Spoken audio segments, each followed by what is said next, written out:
Good evening from Sacred Space at Titania's Realm.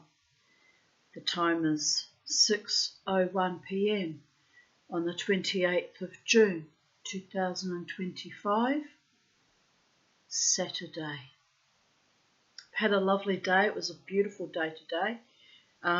It was forecast to rain about 3 p.m, so I brought my little birdies in from outside, primarily because it was getting cooler and I worried about them being rained on, but then it didn't actually rain. But anyway, they came in and I brought Kermie back in his inside cage and let them have flying time together, which you'll see in the earlier video I posted today. They're getting along okay to a point. I can't trust him. After a while, he starts to give him side eye and hustle in as if he's going to attack the little one. So, and the little boy, the little cockatiel's completely oblivious and just sits there, preening, like, look at me, what you gonna do? And Kermie just quietly moves in closer and closer and literally turns his head sideways, and then that's about the time I start freaking out because he's a larger bird with a very large beak and could do a lot of damage if he decided to. So I split them up, and then the little one wasn't happy about me splitting them up because he's oblivious to the potential danger. Sweet, isn't it? Sweet when you're little and cute and you're just oblivious. So anyway, I put him, it's not funny actually, I don't know why I'm laughing, but it's just reminds me of, human interrelationships too. So anyway, I put him in, I put him in his little cage, and he's like sitting there looking at me like, why? I was having such a lovely time with Kermie, and I was on top of the cage, and I was stretching out my feathers, and I'm like, mate, it was like 5 more minutes and you would have been cactus. But he's got no idea. Anyway, the beautiful thing about having them out together every day is they're gradually getting used to me. I walked past little Bo twice within about 8-10 inches away from him, and he didn't try to bite me or didn't flinch, he didn't freak out, so they're slowly taming down. I still can't handle them, barehanded. I just use these like big dusting mitts, like oven gloves, and to catch them, put them in and out of the cage, outside cage and the inside cage, and when I have to swap them over when I'm cleaning and the cages. So, and they bite down quite hard on those little dusting. They're made out of some kind of toweling. So it's a long way before I can sit them up on a perch. Those little wands I made, like I used to do with Charlie, and take them for walks around the block. Could happen one day though. They're making progress and leaps and bounds, but I'm not holding much hope out for that. We're just going day by day, and we'll see how we go. It'd be lovely if I could take them for a walk around the block like we used to though, especially 2 of them.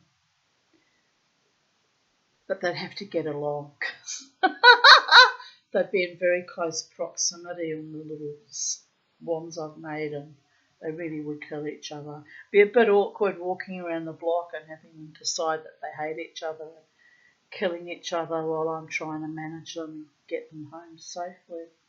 Be quite comical actually. You can just see it now. But anyway, we won't be doing that. We've got to be realistic and pragmatic. I could always take them one at a time though. I think if anyone's going to tame down faster, ironically, it's little Bo, who constantly tries to bite me, because when he stops biting me and he realises I don't really react, he just sits there and looks at me in amazement like, I've just given you my everything, Mama T. Why aren't you scared? And then he just looks at me and I'm just like, I love you. Yeah, it's true what they say, you can kill more bees with honey than you can with vinegar. Or you can convince little wild cockatiel birds that think you're some kind of cosmic arsehole that you're not so bad after all if you don't, freak out about the constant attempts to at you. But it's so funny how he does it, he's like a little piranha. Well, he's a boy, isn't he? He's a little piranha by nature, in the shape of a cockatiel. Anyway, it's a bit unusual for me having two male birds instead of my beautiful Charlie, who I initially thought was male. The first few years I had her too. I got her given to me in 2017, and then March 2017, and then on the 28th of December 2020 she lay an egg. She became a psychedelic transgender budgerigar, but no, not really. She was a girl the whole time, just her previous owners and I had no idea until she laid the egg. So, but these little boy birds, oh, have they got attitude to burn. Attitude to burn. But it's delightful. Anyway, on that note, I thought I will carry on reading W.'s Somerset Maugham. And the story we're up to is titled, just had two toasted sandwiches, so I'm like, the title of today's story is Gigolo and Gigolette. So I think we're in for a bit of a treat, don't you? Oh, you have to laugh. Right, let us begin. The bar was crowded. Sandy Westcott had had a couple of cocktails and he was beginning to feel hungry. He looked at his watch. He had been asked to dinner at 9:30 and it was nearly 10. Eva Barrett was always late and he would be lucky if he got anything to eat by 10:30. He turned to the barman to order another cocktail and caught sight of a man who at that moment came up to the bar. "Hello, Cotman," he said. "Have a drink?" "I don't mind if I do, sir." Cotman was a nice-looking fellow, of 30 perhaps, short, but with so good a figure that he did not look it. Very smartly dressed in a double-breasted dinner jacket, a little too much waisted, and a butterfly tie a good deal too large. He had a thick mat of black wavy hair, very sleek and shiny, brushed straight back from his forehead, and large, flashing eyes. He spoke with great refinement, but with a Cockney accent. "How's Stella?" asked Sandy. "Oh, she's all right. Likes to have a lay down before the show, you know. Steadies the old nerves, she says. I wouldn't do that stunt of hers for £1,000. I don't suppose you would. No one can do it but her, not from that height. I mean, and only 5 foot of water. It's the most sickening thing I've ever seen." Cotman gave a little laugh. He took this as a compliment. Stella was his wife. Of course she did the trick and took the risk, but it was he who had thought of the flames, and it was the flames that had taken the public fancy and made the turn the huge success it was. Nothing like sitting your missus on flames to get public approval. Bit of a worry that actually, to be honest. Anyway, Stella dived into a tank from the top of a ladder 60 feet high, and, as he said, There were only 5 feet of water in the tank. Just before she dived, they poured enough petrol on to cover the surface, and he set it alight. The flames soared up, and she dived straight into them. Paco Espinal tells me it's the biggest draw the casino has ever had, said Sandy. I know. He told me they'd serve as many dinners in July as they generally do in August. And that's you, he says to me. Well, I hope you're making a packet. Well, I can't exactly say that. You see, we've got our contract, and naturally, we didn't know it was going to be a riot, but Mr. Espinel's talking of booking us for next month, and I don't mind telling you, he's not going to get us on the same terms or anything like it.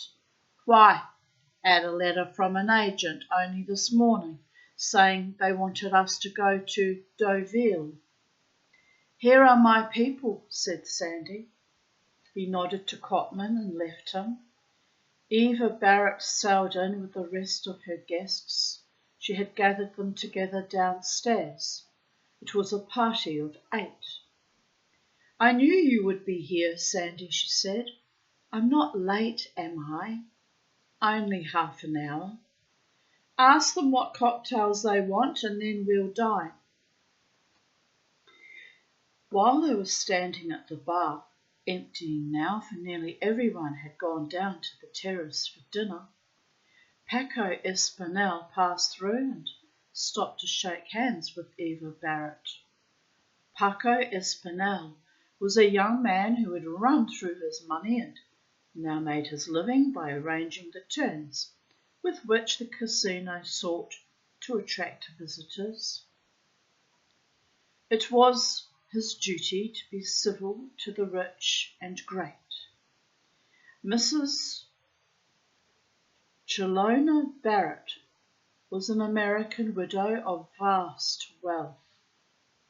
She not only entertained expensively, but also gambled. Wouldn't it be lovely to be able to afford to entertain expensively? I'm not so interested in gambling. Waste of money in my view, but, as I said in my video yesterday, on rare occasions, it's a bit of fun to have a little bit of a flutter. And, after all, the dinners and suppers and the 2 cabaret shows that accompanied them were only provided to induce people to lose their money at the tables. Got a good table for me, Paco? Said Eva Barrett. The best. His eyes, fine, dark Argentine eyes, expressed his admiration of Mrs. Barrett's opulent, aging charms. This also was business. You've seen Stella? Of course, 3 times. It's the most terrifying thing I've ever seen. Sandy comes every night. I want to be in at the death. She's bound to kill herself one of these nights, and I don't want to miss that if I can help it. Paco laughed. She's been such a success. We're going to keep her on another month. All I ask is that she shouldn't kill herself till the end of August. After that, she can do as she likes. Oh God, have I got to go on eating trout and roast chicken every night till the end of August? Cried Sandy. You brute, Sandy, said Eva Barrett. Come on, let's go in to dinner. I'm starving. Paco Espinel asked the barman if he'd seen Cotman. The barman said he'd had a drink with Mr. Westcott. Oh well, if he comes in here again, tell him I want a word with him. Mrs. Barrett paused at the top of the steps that led down to the terrace long enough for the press representative, a little haggard woman with an untidy head, to come up with her notebook. Sandy whispered the names of the guests. It was a representative Riviera party. There was an English lord and his lady, long and lean, both of them, who were prepared to dine with anyone who would give them a free meal. They were certain to be as tight as drums before midnight. There was a gaunt Scotch woman with a face like a Peruvian mask that has been battered by the storms of 10 centuries, and her English husband. Though a broker by profession, he was bluff, military, and hearty. He gave you an impression of such integrity that you were almost more sorry for him than for yourself when the good thing he had put you onto as a special favour turned out to be a dud. There was an Italian countess who was neither Italian nor a countess, but played a beautiful game of bridge, and there was a Russian prince who was ready to make Mrs. Barrett a princess, and in the meantime sold champagne, motor cars, and old masters on commission. A dance was in progress, and Mrs. Barrett, waiting for it to end, surveyed with a look which her short upper lip made scornful the serried throng on the dance floor. It was a gala night, and the dining tables were crowded together. Beyond the terrace the sea was calm and silent. The music stopped, and the head waiter, affably smiling, came out to guide her to her table. She swept down the steps with a majestic gait. "We shall have quite a good view of the dive," she said as she sat down. "I like to be next door to the tank," said Sandy, "so that I can see her face." "Is she pretty?" asked the Countess. "It's not that. It's the expression of her eyes. She's scared to death every time she does it." "Oh, I don't believe that," said the city gentleman, Colonel Goodhart by name, though no one had ever discovered how he came by the title. "I mean, the old belly stunt's only a trick. There's no danger really, I mean." "You don't know what you're talking about. Diving from that height in as little water as that, she's got to turn like a flash the moment she touches the water, and if she doesn't do it right, she's bound to bash her head against the bottom and break her neck." "That's just what I'm telling you, old boy," said the Colonel. "It's a trick. I mean, there's no argument." "If there's no danger, there's nothing to it anyway," said Eva Barrett. "It's over in a minute. Unless she's risking her life, it's the biggest fraud of modern times. Don't say we've come to see this over and over again, and it's only a fake." "Pretty well everything is. You can take my word for that." "Well, you ought to know," said Sandy. If it occurred to the Colonel that this might be a nasty dig, he admirably concealed it. He laughed. "I don't mind saying I know a thing or two," he admitted. "I mean, I've got my eyes peeled all right. You can't put much over on me." The tank was on the far left of the terrace, and beside it, supported by stays, was an immensely tall ladder, at the top of which was a tiny platform.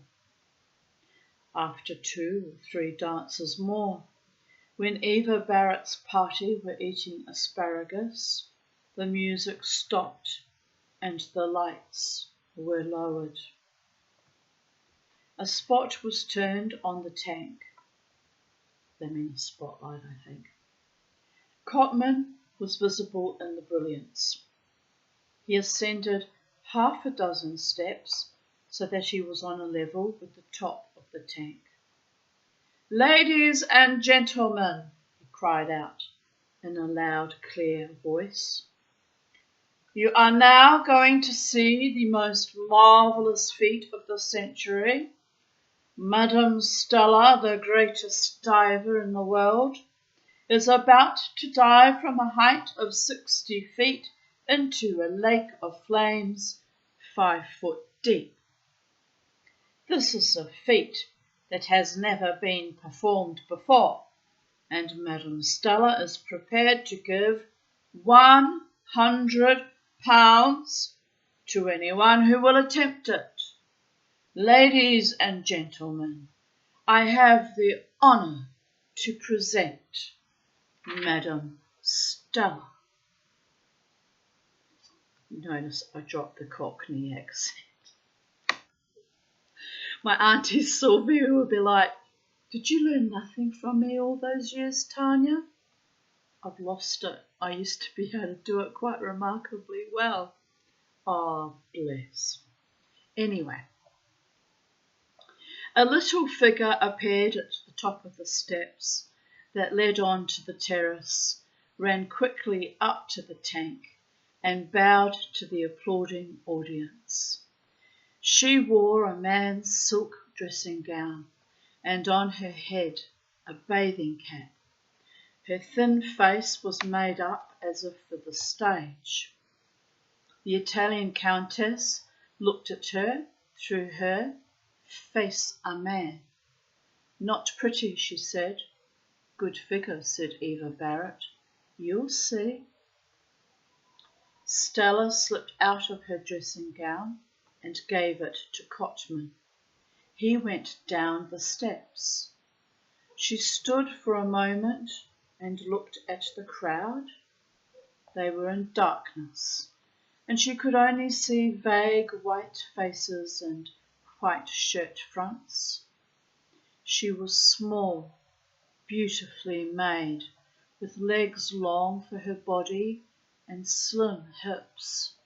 Her bathing costume was very scanty. "You're quite right about the figure, Eva," said the Colonel. "Bit undeveloped, of course, but I know you girls think that's quite the thing." Stella began to climb the ladder, and the spotlight followed her. It seemed an incredible height. An attendant poured petrol on the surface of the water. Cotman was handed a flaming torch. He watched Stella reach the top of the ladder and settle herself on the platform. "Ready?" he cried. "Yes." "Go!" he shouted. And as he shouted, he seemed to plunge the burning torch into the water. The flames sprang up, leaping high and really terrifying to look at. At the same moment, Stella dived. She came down like a streak of lightning and plunged through the flames, which subsided a moment after she had reached the water. A second later she was at the surface and jumped out to a roar, a storm of applause. Cotman wrapped the dressing gown round her. She bowed and bowed. The applause went on. Music struck up. With a final wave of the hand, she ran down the steps and between the tables to the door. The lights went up and the waiters hurried along with their neglected service. Sandy Westcott gave a sigh. He did not know whether he was disappointed or relieved. "Top hole," said the English pair. "It's a bally fake," said the Colonel with his British pertinacity. "I bet you anything you like." "It's over so quickly," said her English ladyship. "I mean, you don't get your money's worth, really. Anyhow, 'twasn't her money. That it never was." The Italian Countess leaned forward. She spoke fluent English, but with a strong accent. Excuse me. "Eva, my darling, who are those extraordinary people at the table near the door under the balcony?" "Packet of fun, aren't they?" said Sandy. "I simply haven't been able to take my eyes off them." Eva Barrett glanced at the table the Countess indicated, and the Prince, who sat with his back to it, turned round to look. "They can't be true," cried Eva. "I must ask Angelo who they are." Mrs. Barrett was the sort of woman who knew the head waiters of all the principal restaurants in Europe by their first names. She told the waiter, who was at that moment filling her glass, to send Angelo to her. It was certainly an odd pair. They were sitting by themselves at a small table. They were very old. The man was big and stout, with a mass of white hair, great bushy white eyebrows, and an enormous white moustache. He looked like the late King Humbert of Italy, but much more like a king. He sat bolt upright. He wore full evening dress with a white tie and a collar that has been out of fashion for hard on 30 years. His companion was a little old lady in a black satin ball dress, cut very low and tight at the waist. Round her neck were several chains of coloured beads. She wore what was obviously a wig, and a very ill-fitting one at that. It was very elaborate, all curls and sausages, and raven black. She was outrageously made up, bright blue under the eyes and on the eyelids, the eyebrows heavily black, a great patch of very pink rouge on each cheek, and the lips a livid scarlet. The skin hung loosely on her face in deep wrinkles. She had large, bold eyes, and they darted eagerly from table to table. She was taking everything in, and every other minute called the old man's attention to someone or other. The appearance of the couple was so fantastic in that fashionable crowd, the men in dinner jackets, the women in thin, pale-coloured frocks, that many eyes were turned on them. The staring did not seem to incommode the old lady. When she felt certain persons were looking at her, she raised her eyebrows archly, smiled, and rolled her eyes. She seemed on the point of acknowledging applause. Angelo hurried up to the good customer that Eva Barrett was. You wish to see me, my lady? Oh, Angelo, we're simply dying to know who those absolutely marvellous people are at the next table at the door. Angelo gave a look and then assumed a deprecating air. The expression of his face, the movement of his shoulders, the turn of his spine, the gesture of his hands, probably even the twiddle of his toes, all indicated a half-humorous apology. You must overlook them, my lady. He knew, of course, that Mrs. Barrett had no right to be thus addressed, just as he knew that the Italian countess was neither Italian nor a countess, and that the English lord never paid for a drink if anyone else would pay for it, but he also knew that to be thus addressed did not displease her. They begged me to give them a table because they wanted to see Madame Stella do her dive. They were in the profession themselves once. I know they're not the sort of people one expects to see dining here, but they made such a point of it, I simply hadn't the heart to refuse. But I think they're a perfect scream. I adore them. I've known them for many years. The man indeed is a compatriot of mine.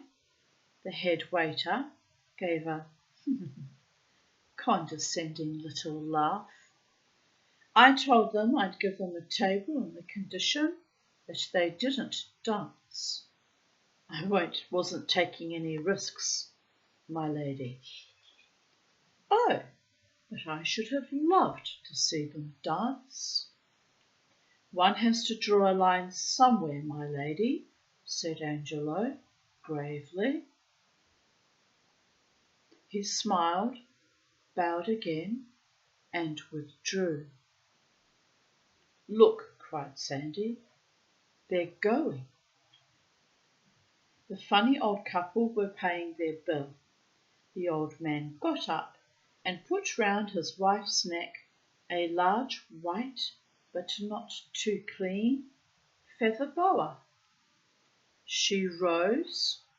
He gave her his arm, holding himself very erect, and she, small in comparison, tripped out beside him. Her black satin dress had a long train, and Eva Barrett, who was well over 50, screamed with joy. Look, I remember my mother wearing a dress like that when I was in the schoolroom. The comic pair walked, still arm in arm, through the spacious rooms of the casino till they came to the door.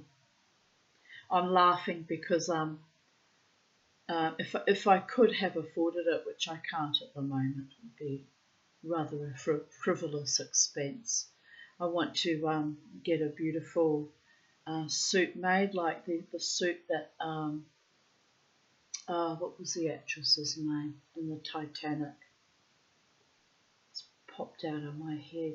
But you know, that fabulous picture hat and the striped suit and the long 1910 skirt with the train and the corset. I'd love to get that made for myself and go dancing that one night. Blow quite a few minds, wouldn't it? I wouldn't look as good as her because I'm fatter than her. She has a proclivity to gain weight, that actress, but she was slim for that movie. Oh dear God, what is her name?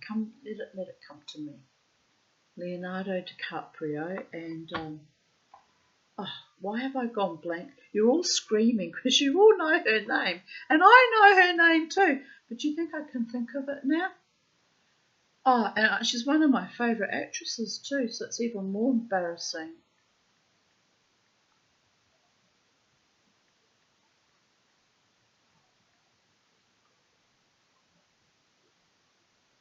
Kate Winslet. Kate Winslet. Yes, indeed. Anyway, that when she's waiting at the wharf before she gets on the, embarks on the Titanic, she's standing. Oh, it's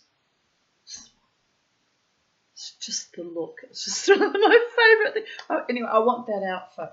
So if I could ever afford it, I'd have to find a professional tailor or very, very talented seamstress who's good at doing, old style, costumes.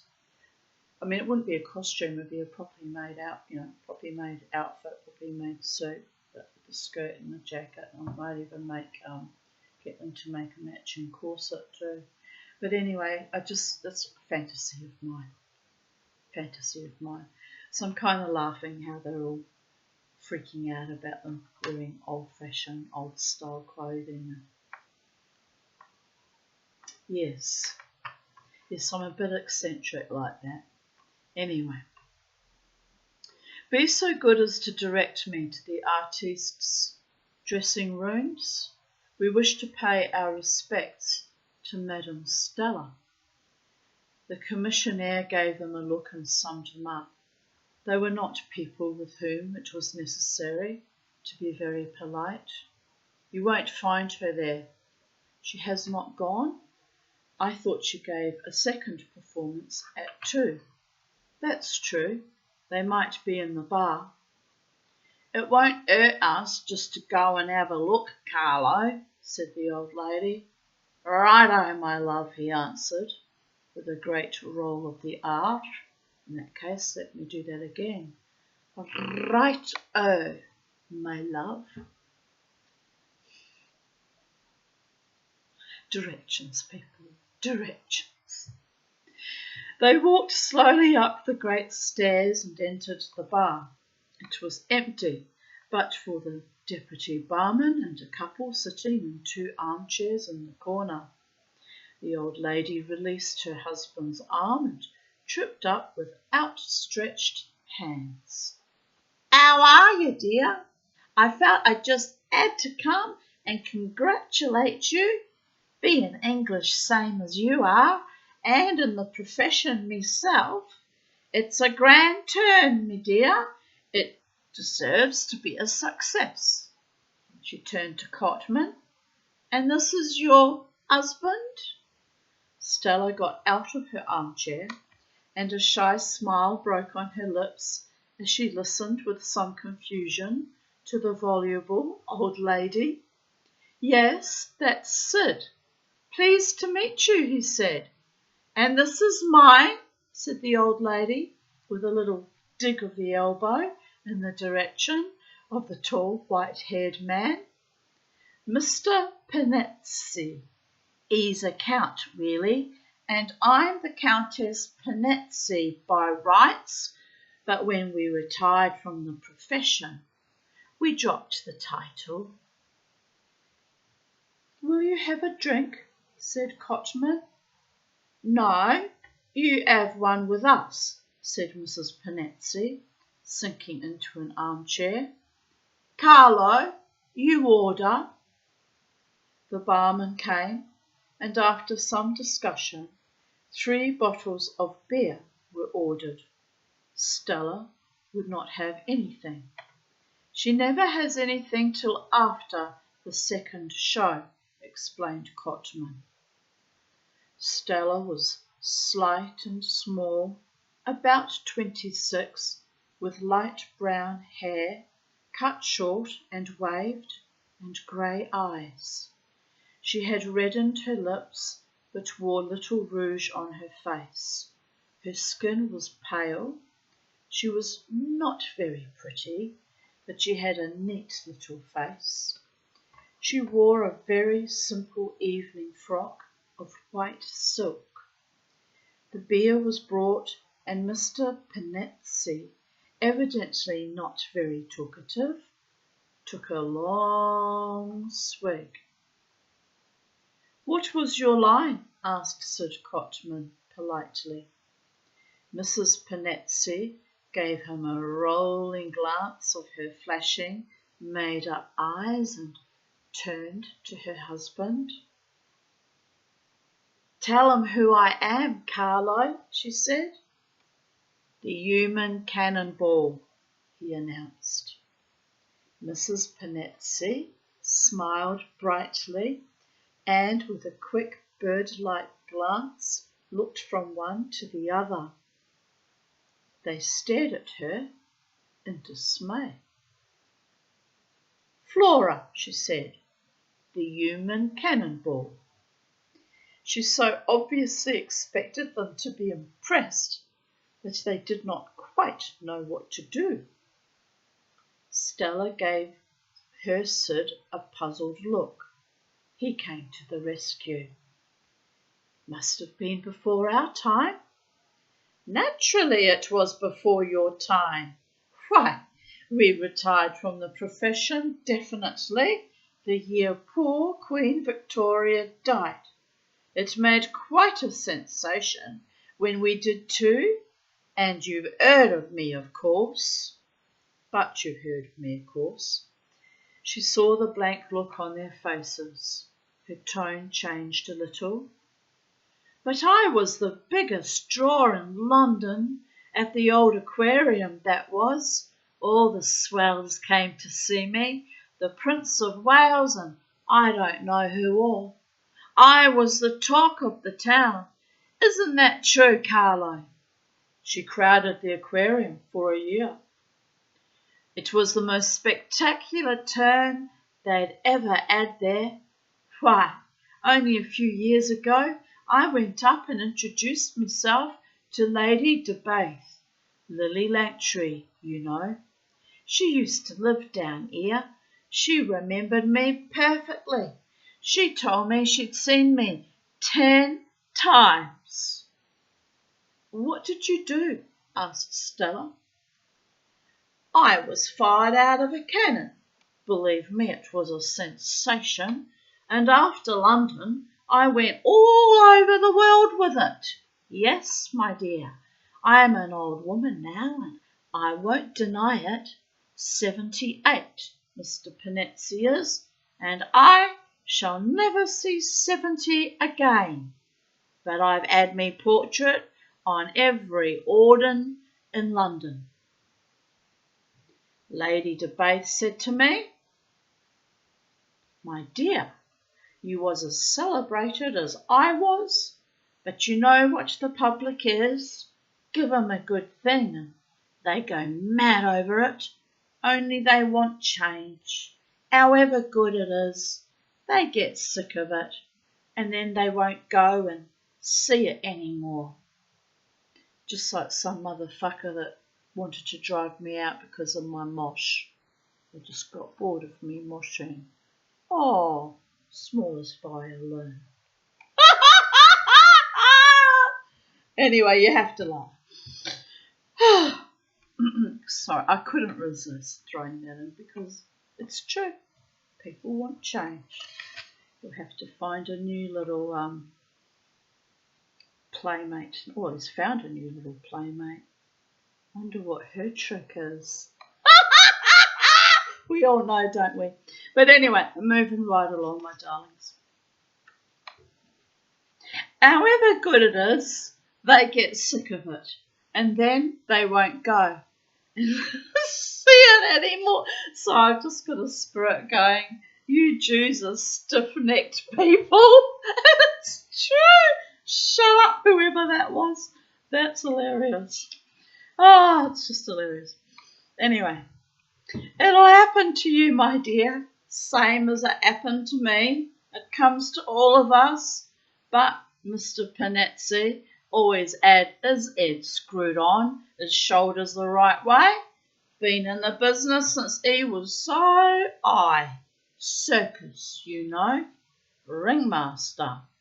That's how I first knew him. I was in a troupe of acrobats. Trapeze act, you know. He's a fine-looking man now, but you should have seen him then, in his Russian boots and riding breeches and a tight-fitting coat with frogs all down the front of it, cracking his long whip and his horses galloping around the ring, and the handsomest man I had ever seen in my life. Mr. Panetzi did not make any remark, but thoughtfully twisted his immense white moustache. Well, as I was telling you, he was never one to throw money about, and when the agents couldn't get us bookings any more, he said, let's retire. And he was quite right. After having been the biggest star in London, we couldn't go back to circus work any more. I mean, Mr. Panetzi, being a count really, he had his dignity to think of. So we come down here and we bought a house and started a pension. By that they mean a pension in those days was like a little boarding house, like I guess like an Airbnb, that type of thing. It always had been Mr. Panetzi's ambition to do something like that. 35 years we've been here now. We haven't done so badly, not until the last 2 or 3 years, and the slump came, though visitors are very different from what they was when we first started. The things they want, electric light and running water in their bedrooms and I don't know what all. Give them a card, Carlo. Mr. Panetzi does the cooking himself, and if ever you want a real home from home, you'll know where to find it. I like professional people, and we'd have a rare lot to talk about. You and me, dearie. Once a professional, always a professional, I say. At that moment, the head barman came back from his supper. He caught sight of Sid. Oh, Mr. Coachman, Mr. Espinel was looking for you, wants to see you, particularly. Oh, where is he? You'll find him around somewhere. We'll be going, said Mrs. Panetzi, getting up. Come and have lunch with us one day, will you? I'd like to show you my old photographs and my press cuttings. Fancy you not having heard of the human cannonball? Why, I was as well known as the Tower of London.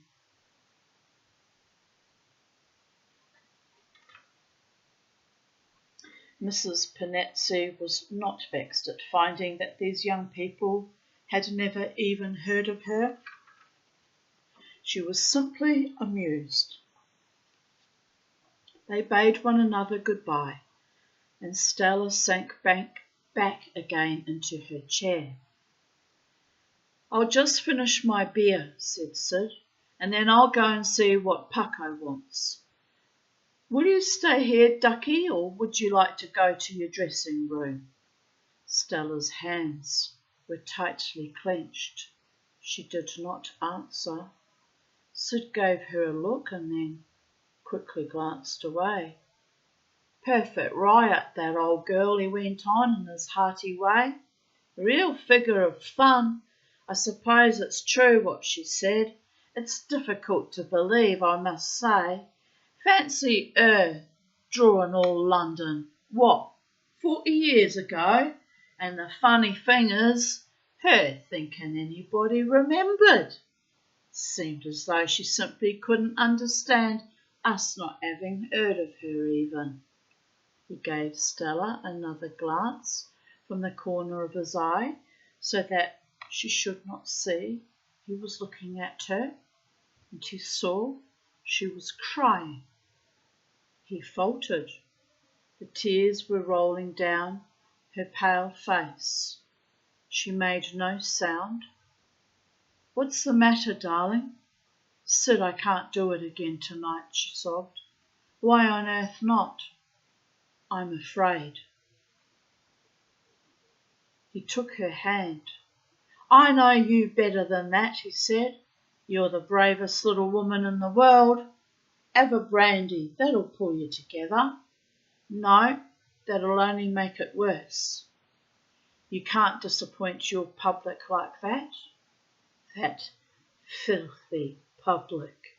Swine who eat too much and drink too much. A pack of chattering fools with more money than they know what to do with. I can't stick them. What do they care if I risk my life? Indeed." "Of course, it's the thrill they come for. There's no denying that," he replied uneasily. "But you know and I know there's no risk, not if you keep your nerve." "But I've lost my nerve, Sid. I shall kill myself." She raised her voice a little, and he looked round quickly at the barman. But the barman was reading the Éclaireur de Nice and paying no attention. "You don't know what it looks like from up there, the top of the ladder, when I look down at the tank. I give you my word, tonight I thought I was going to faint. I tell you, I can't do it again tonight. You've got to get me out of it, Sid. If you funk it tonight, it'll be worse tomorrow."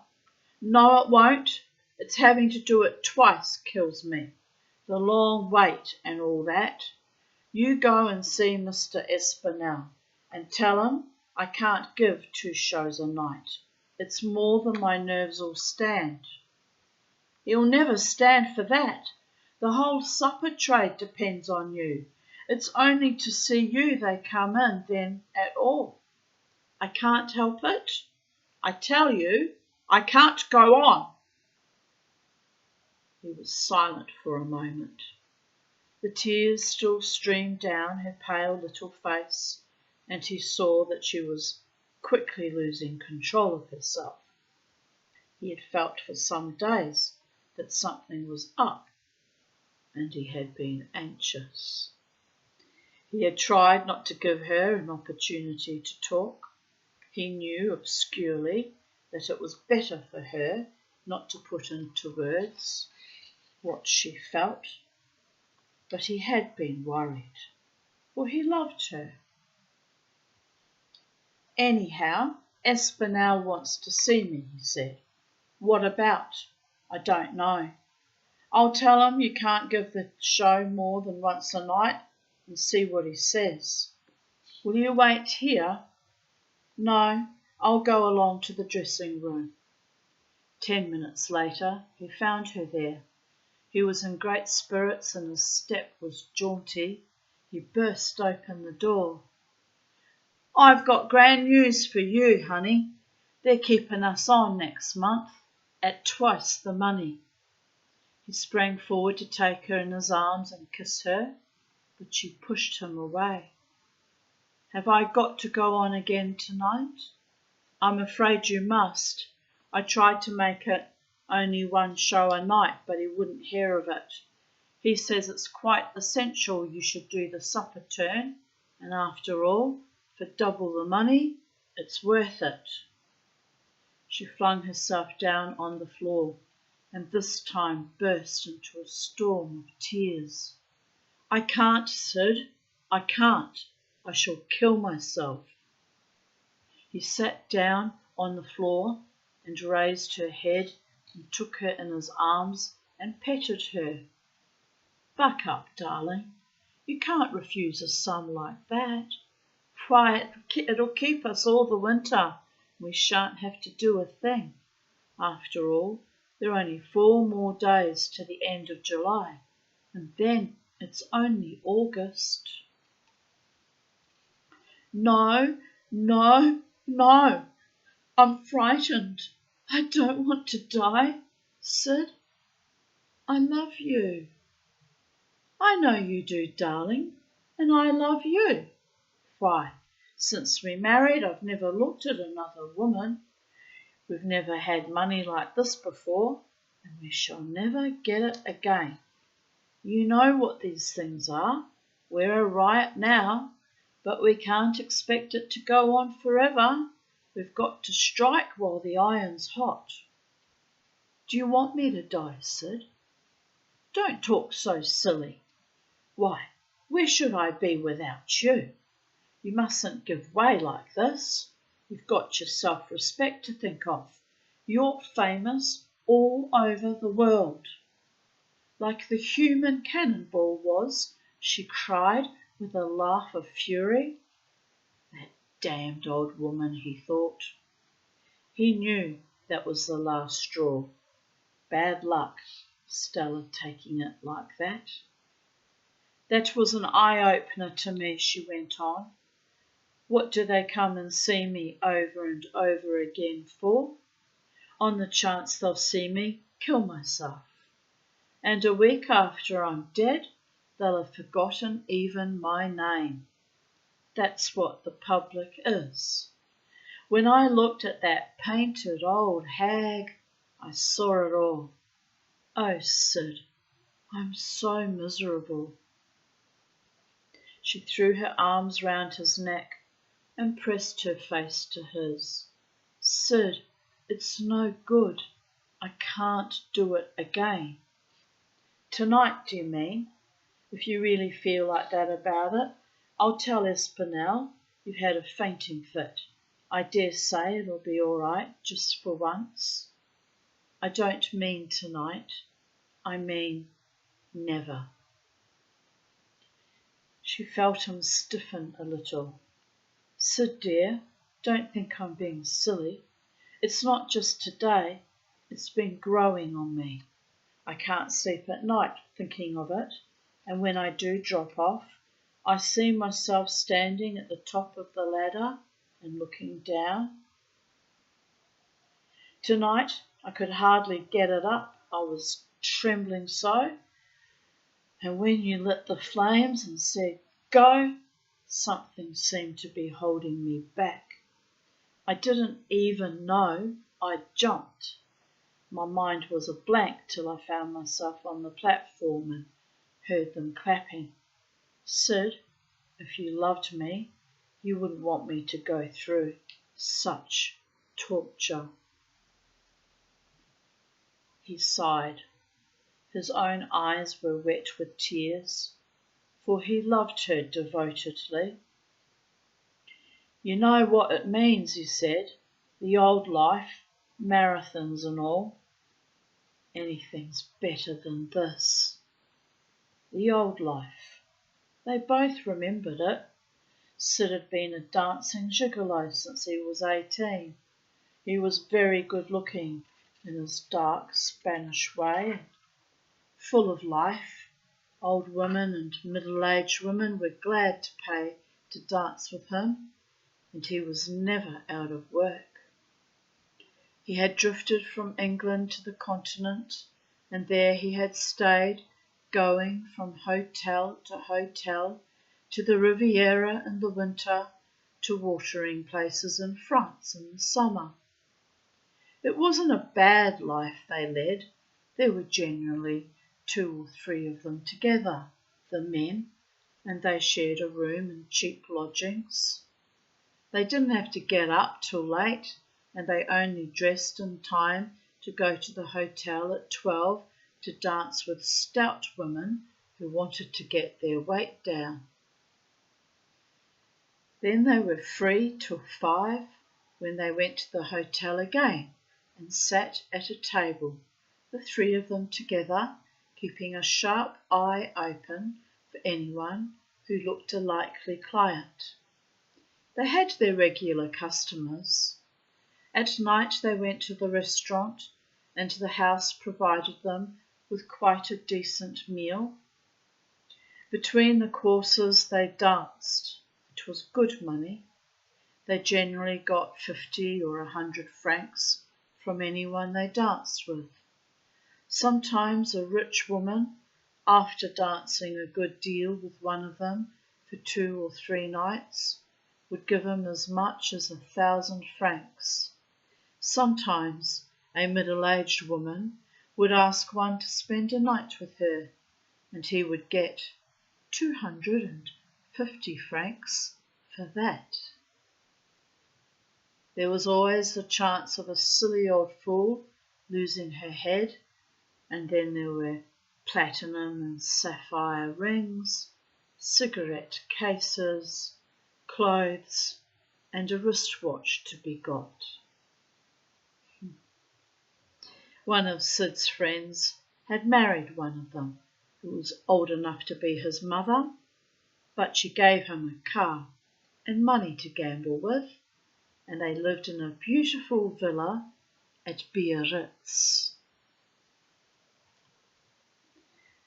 Those were the good days when everybody had money to burn. The slump came and hit the gigolos hard. The hotels were empty. The clients didn't seem to want to pay for the pleasure of dancing with a nice-looking young fellow. Often and often Sid passed a whole day without earning the price of a drink, and more than once a fat old girl who weighed a ton had the nerve to give him 10 francs. His expenses didn't go down, for he had to be smartly dressed, or the manager of the hotel made remarks. Washing cost a packet, and you'd be surprised the amount of linen he needed. Then shoes. Those floors were terribly hard on shoes, and they had to look new. He had his room to pay for, and his lunch. It was then he met Stella. It was at Evian, and the season was disastrous. She was a swimming instructress. She was Australian and a beautiful diver. She gave exhibitions every morning and afternoon. At night she was engaged to dance at the hotel.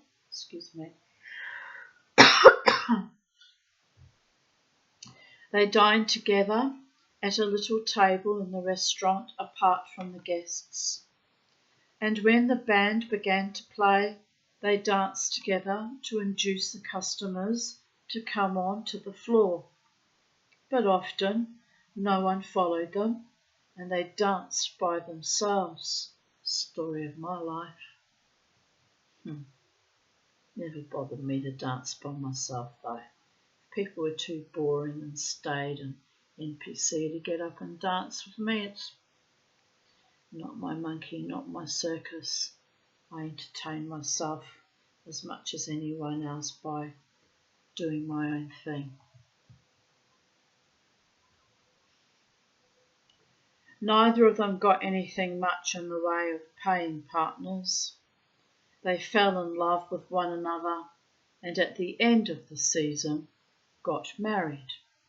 They had never regretted it. They had gone through hard times, even though for business reasons elderly ladies didn't so much like the idea of dancing with a married man when his wife was there. They concealed their marriage. It was not so easy to get a hotel job for the pair of them, and Sid was far from being able to earn enough to keep Stella, even in the most modest pension, without working. The gigolo business had gone to pot. They went to Paris and learnt a dancing act, but the competition was fearful and cabaret engagements were very hard to get. Stella was a good ballroom dancer, but the rage was for acrobatics, and however much they practiced, She never managed to do anything startling. The public was sick of the Apache turn. They were out of a job for weeks at a time. Sid's wristwatch, his gold cigarette case, his platinum ring, all went up the spout. At last they found themselves at Nice, reduced to such straits that Sid had to pawn his evening clothes. It was a catastrophe. They were forced to enter for the marathon that an enterprising manager was starting. 24 hours a day they danced, resting every hour for 15 minutes. It was frightful. Their legs ached, their feet were numb. For long periods they were unconscious of what they were doing. They just kept time to the music, exerting themselves as little as possible. They made a little money. People gave them sums of 100 francs or 200 to encourage them, and sometimes to attract attention. They roused themselves to give an exhibition dance. If the public was in a good humour, this might bring in a decent sum. They grew terribly tired. On the 11th day, Stella fainted and had to give up. Sid went on by himself, moving without pause, grotesquely, without a partner. That was the worst time they had ever had. It was the final degradation. It had left with them a recollection of horror and misery. But it was then that Sid had his inspiration. It had come to him while he was slowly going round the hall by himself. Stella always said she could dive in a saucer. It was just a trick. Funny how ideas come, he said afterwards, like a flash of lightning. He suddenly remembered having seen a boy set fire to some petrol that had been spilt on the pavement in the sudden blaze-up.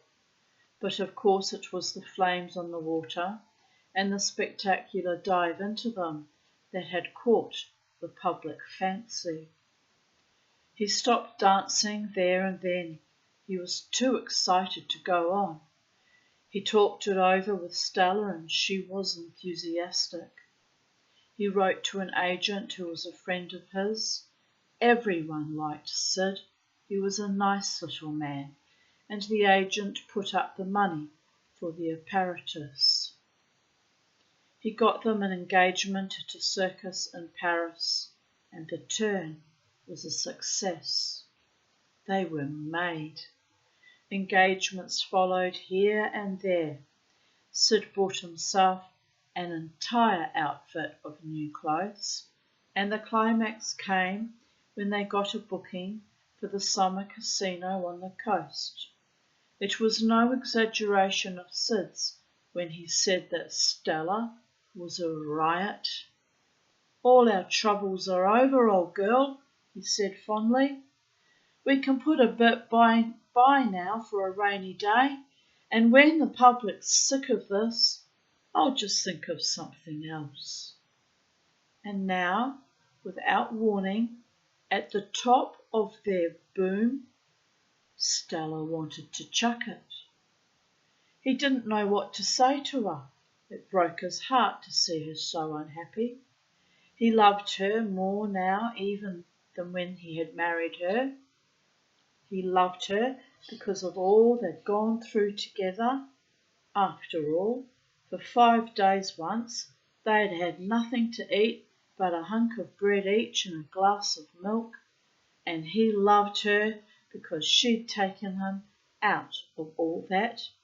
He had good clothes to wear again and his 3 meals a day. He couldn't look at her. The anguish in her dear grey eyes was more than he could bear. Timidly, She stretched out her hand and touched his. He gave a deep sigh. You know what it means, honey. Our connection in the hotels has gone west, and the business is finished anyway. What there is'll go to people younger than us. You know what these old women are as well as I do. It's a boy they want, and besides, I'm not tall enough really. It didn't matter so much when I was a kid. It's no good saying I don't look my age, because I do. Perhaps we can get into pictures. He shrugged his shoulders. They'd tried that before when they were down and out. I wouldn't mind what I did. I'd serve in a shop. Do you think jobs can be had for the asking? She began to cry again. Don't, honey. It breaks my heart. We've got a bit put by. I know we have, enough to last us 6 months, and then it'll mean starvation. First popping the bits and pieces, and then the clothes'll have to go, same as they did before, and then dancing and low-down joints for our supper and 50 francs a night, out of a job for weeks together, and marathons whenever we hear of one, and how long will the public stand for them? I know you think I'm unreasonable, Sid. He turned and looked at her now. There were tears in her eyes. He smiled, and the smile he gave her was charming and tender. No, I don't, Ducky. I want to make you happy. After all, you're all I've got. I love you. He took her in his arms and held her. He could feel the beating of her heart. If Stella felt like that about it, well, he must just make the best of it. After all, supposing she were killed? No, no. Let her chuck it and be damned to the money. She made a little movement. What is it, honey? She released herself and stood up. She went over to the dressing table. I expect it's about time for me to be getting ready, she said. He started to his feet. You're not going to do a show tonight? Tonight and every night, till I kill myself. What else is there? I know you're right, Sid. I can't go back to all that other stinking rooms and fifth-rate hotels and not enough to eat. Oh, that marathon. Why did you bring that up? Being tired and dirty for days at a time, and then having to give up because flesh and blood just couldn't stand it. Perhaps I can go on another month, and then there'll be enough to give you a chance of looking round. No, darling, I can't stand for that. Chuck it. We'll manage somehow. We starved before, we can starve again. She slipped out of her clothes, and for a moment stood naked, but for her stockings, looking at herself in the glass. She gave her reflection a hard smile. I mustn't disappoint my public, she sniggered.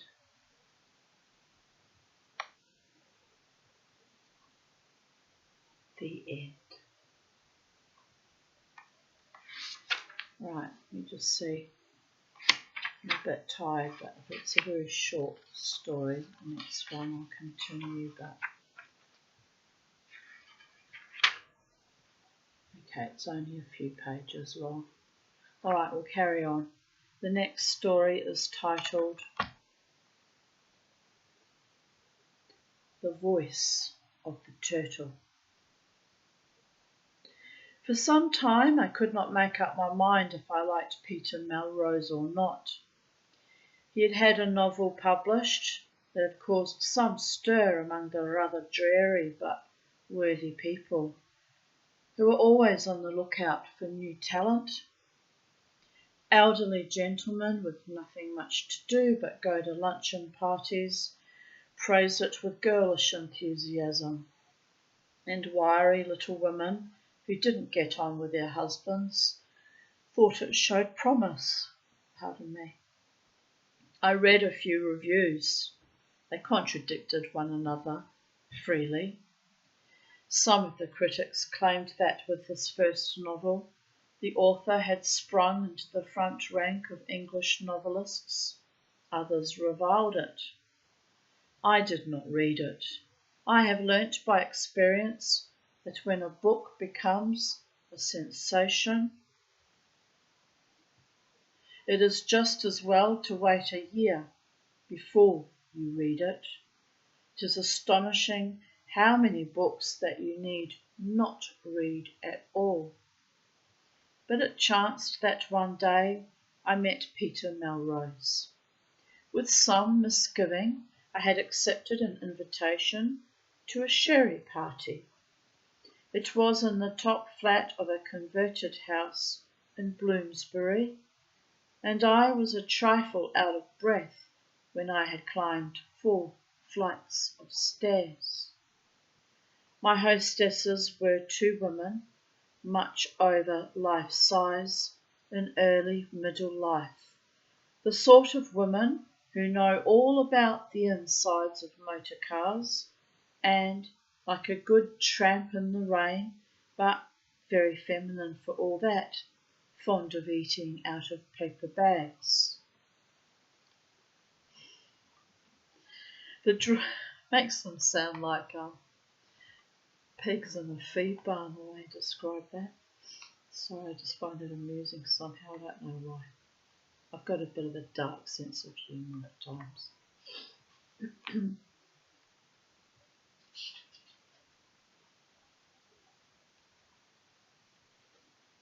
The drawing room, which they called our workshop, though being of independent means, neither had ever done a stroke of work in her life, was large and bare, furnished with rustless steel chairs which looked as though they could with difficulty support the very substantial weight of their owners, glass-topped tables, and a vast divan covered with zebra skin.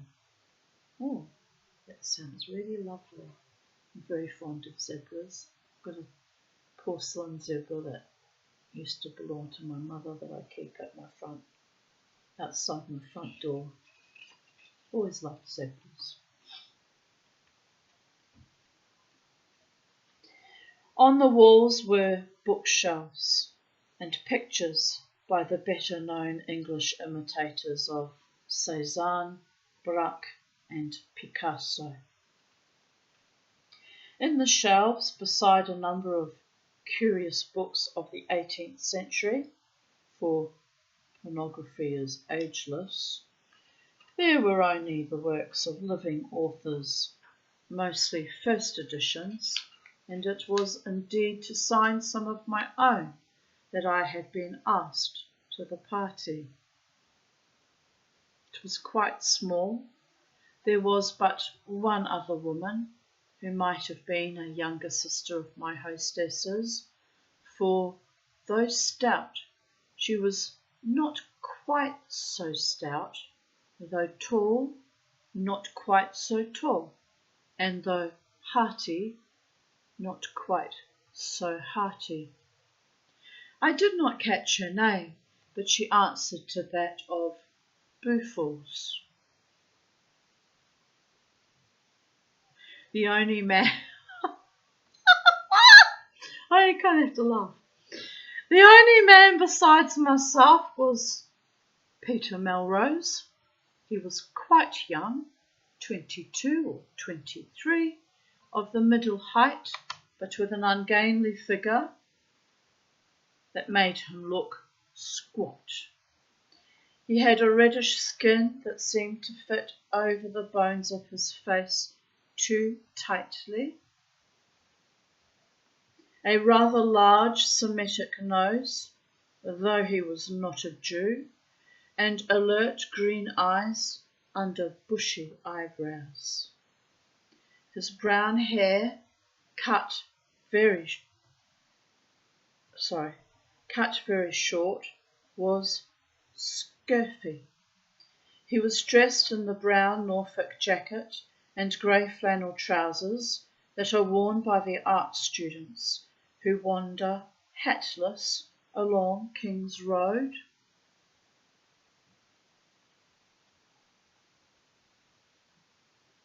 I'm just one moment, just because I'm distracted momentarily.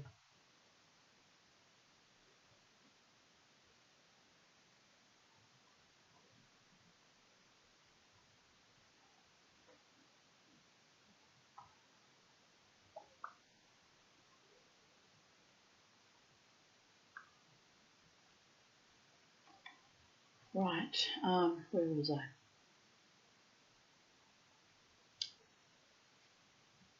An uncouth young man. Nor was there much to attract in his manner. Oh, my hand's really sore tonight. Sorry. He was self-assertive, disputatious, and intolerant. He had a hearty contempt for his fellow writers, which he expressed with zest.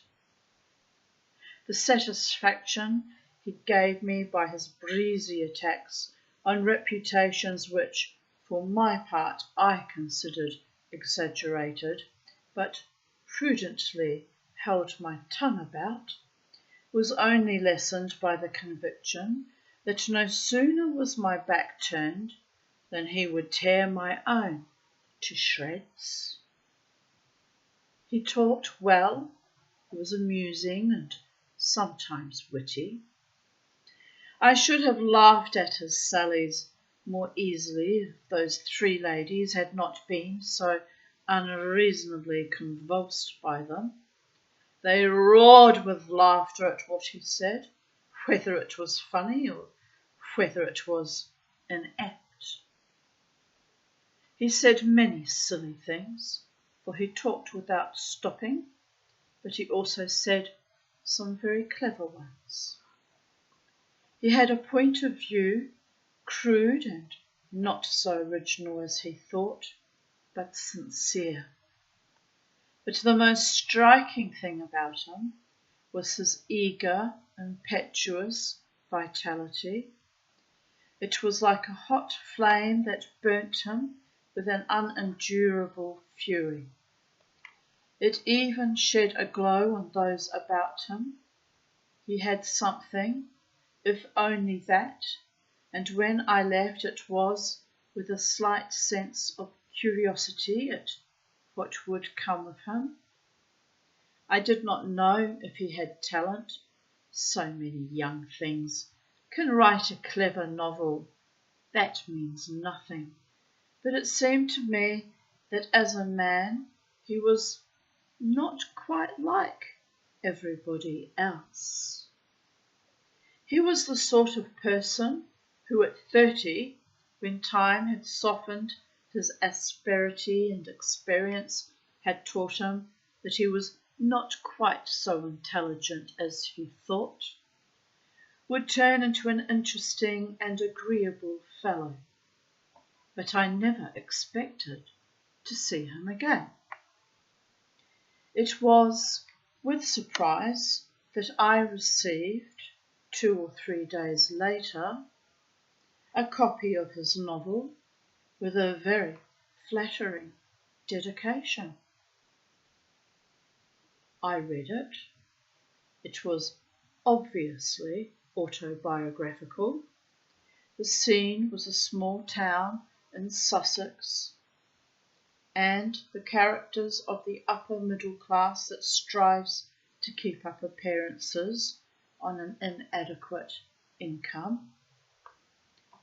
The humour was rather brutal and rather vulgar.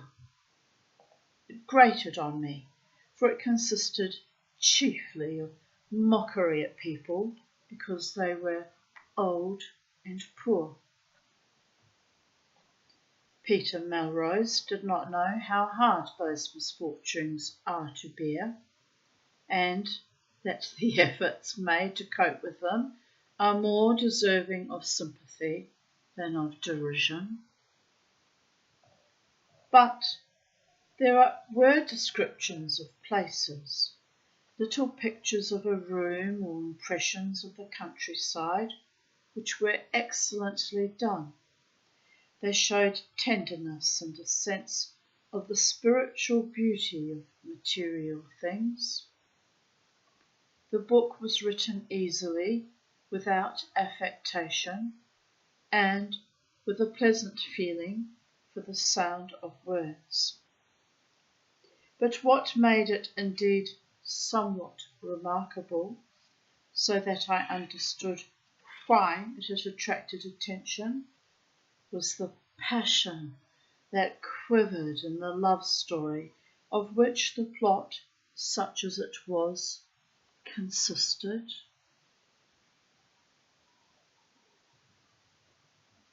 It was, as is the modern fashion, more than a trifle coarse, and again in the modern fashion it tailed off vaguely, without any particular result, so that everything was left in the end pretty much as it had been in the beginning.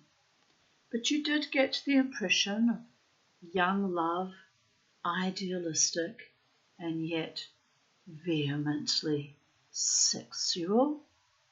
It was so vivid and so deeply felt that it took your breath away. It seemed to throb on the printed page like the pulse of life. It had no reticence. It was absurd, scandalous, and beautiful. It was like a force of nature. That was passion, all right. There is nothing anywhere so moving and so awe-inspiring. I wrote to Peter Melrose and told him what I thought of his book, then suggested that we might lunch together. He rang me up next day and we made a date. I found him unaccountably shy when we sat down opposite one another at a table in a restaurant. I gave him a cocktail. He talked glibly enough, but I could not help seeing that he was ill at ease. I gained the impression that his self-assurance was a pose assumed to conceal from himself, maybe, a diffidence that tortured him. His manners were brusque and awkward. He would say a rude thing and then laugh nervously to cover his own embarrassment. Though he pretended to be so sure of himself, he wanted all the time to be reassured by you, by irritating you, by saying the things he thought would annoy.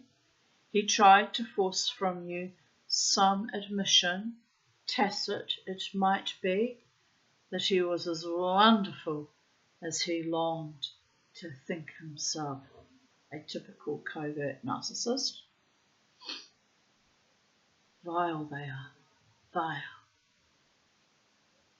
He wanted to despise the opinion of his fellows, and nothing was more important to him. I thought him rather an odious young man, but I did not mind that. It is very natural that clever young men should be rather odious. They are conscious of gifts that they do not know how to use. They are exasperated with the world that will not recognise their merit. What on earth was that? Sounded like sheet metal flying out. That noise came from of all things, my air conditioner. Dear goddess.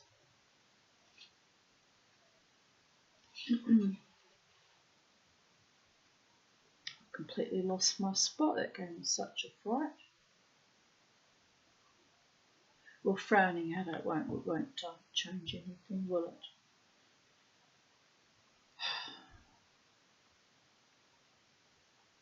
Right. They're exasperated with a world that will not recognise their merit. They have something to give, and no hand is stretched out to receive it. They are impatient for the fame they regard as their due. No, I do not mind odious young men. It is when they are charming that I button up the pockets of my sympathy. Peter Melrose was extremely modest about his book. He blushed through his reddish skin when I praised what I liked in it, and accepted my strictures with a humility, that was almost embarrassing. He had made very little money out of it, and his publishers were giving him a small monthly allowance in advance of royalties on the next one. This he had just started, but he wanted to get away to write it in peace, and, knowing I lived on the Riviera, he asked me if I could tell him of a quiet place where he could bathe and live cheaply. At the Riviera? Is he out of his mind? Maybe it had cheap, places back in the day. I suggested that he should come and spend a few days with me, so that he could look about till he found something to suit him. His green eyes sparkled when I proposed this, and he flushed. Shouldn't I be an awful nuisance? No, I shall be working. All I can offer you is 3 meals a day and a room to sleep in. It will be very dull, but you can do exactly what you like. It sounds grand. May I let you know if I decide to come? Of course. We separated, and a week or 2 later I went home. This was in May. Early in June I received a letter from Peter Melrose asking if I had really meant what I said when I invited him to spend a few days with me, whether he might arrive on such and such a date. Well, at the time I had meant it, but now, a month later, I remembered that he was an arrogant and ill-bred youth, whom I had seen but twice, and wasn't in the least interested in, and I didn't mean it any longer. It seemed to me very likely that he would be bored stiff. I lived a very quiet life and saw few people, and I thought it would be a great strain on my nerves if he were as rude as I knew he could be, and I, as his host, felt it behoved me to keep my temper. I saw myself driven beyond endurance, and ringing the bell to have his clothes packed and a car brought round to take him away within half an hour. But there was nothing to do about it. It would save him the cost of board and lodging to spend a short period with me, and if he was tired and unhappy, as he said in his letter, it might be that it would do him good. I sent him a wire, and shortly afterwards he arrived.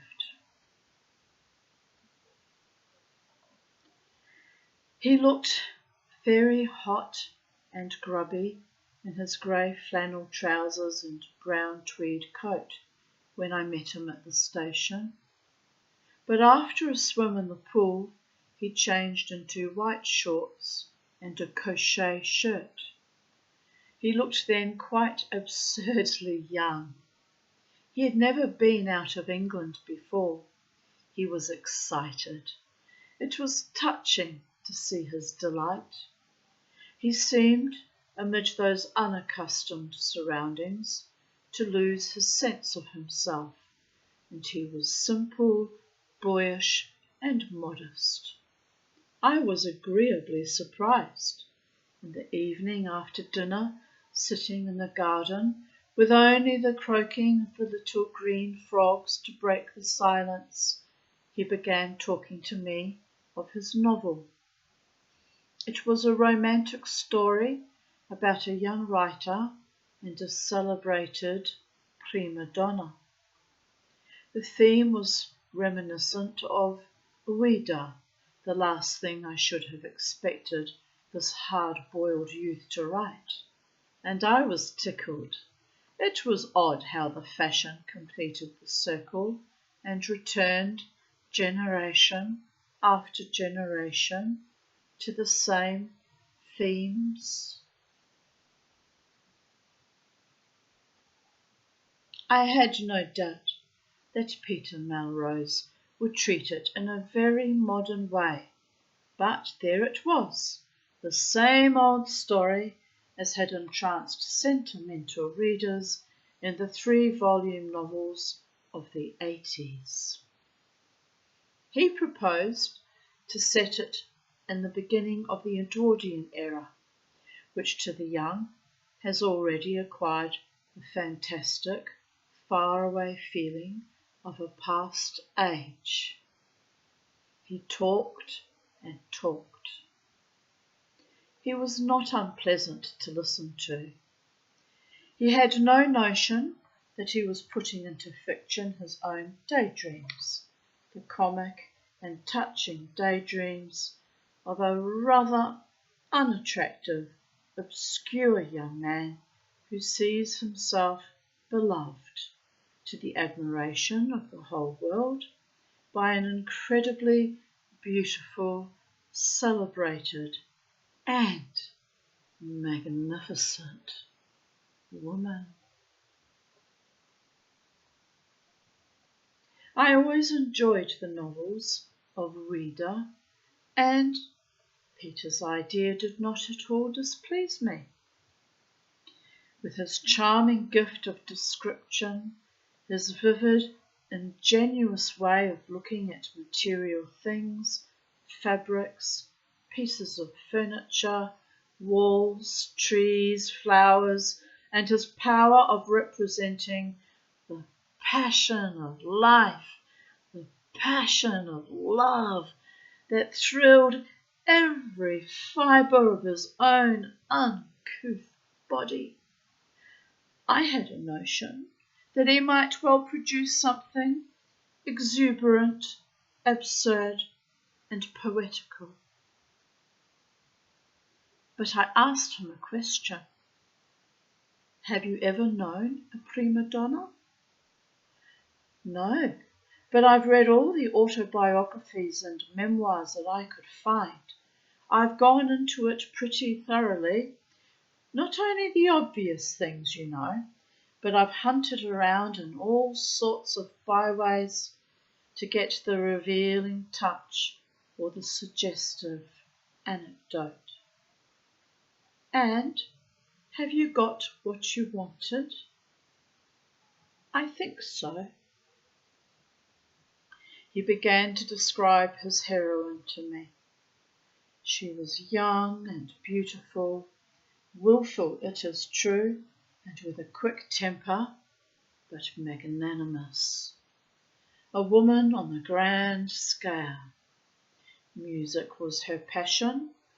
There was music not only in her voice, but in her gestures and in her inmost thoughts. She was devoid of envy and her appreciation of art was such that when another singer had done her an injury, she forgave her when she heard her sing a role beautifully. She was of a wonderful generosity and would give away everything she possessed when a story of misfortune touched her soft heart.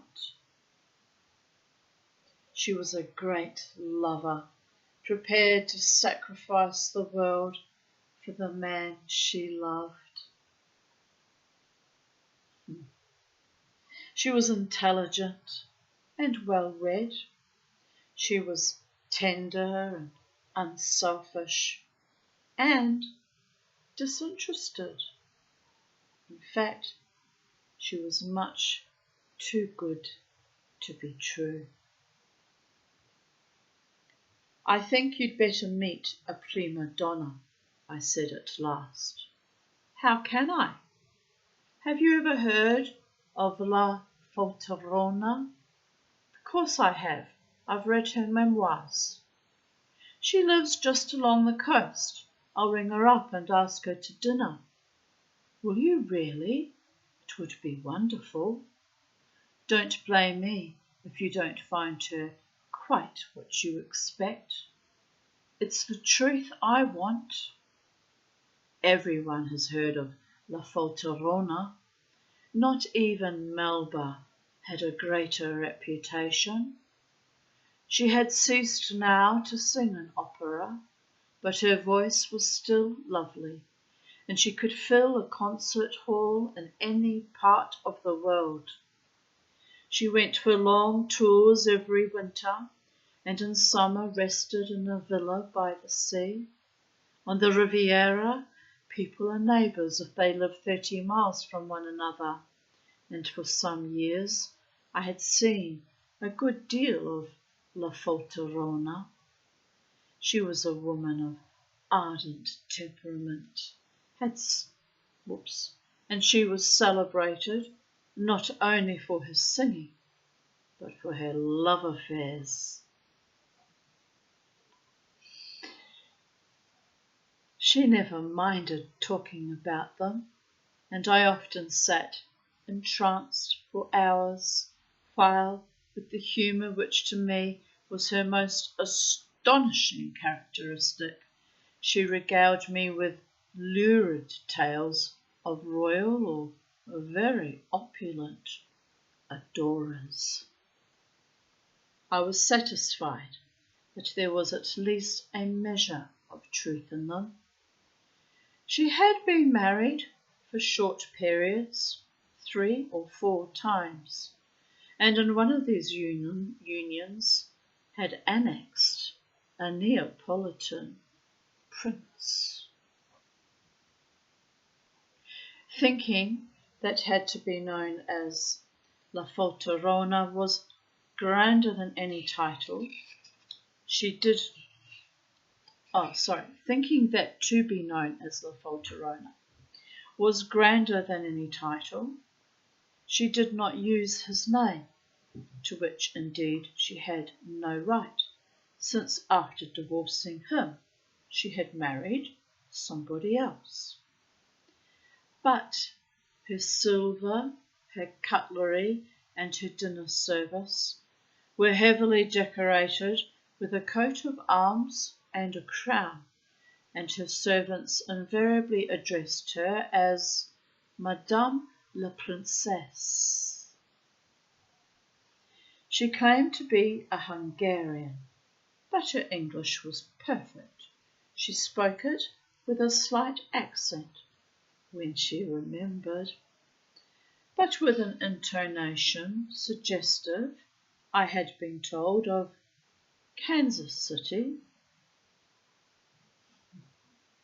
This she explained by saying that her father was a political exile who had fled to America when she was no more than a child, but she did not quite seem sure whether he was a distinguished scientist who had got into trouble for his liberal views, or a Magyar of high rank who had brought down on his head the imperial wrath because he had had a love affair with an archduchess. It depended on whether she was just an artist among artists or a great lady among persons of noble birth. With me, she was not natural, for that she could never have been if she had tried, but franker than with anyone else. She had a natural and healthy contempt for the arts. She genuinely looked upon the whole thing as a gigantic bluff, and deep down in her heart was an amused sympathy for all the people who were able to put it over on the public.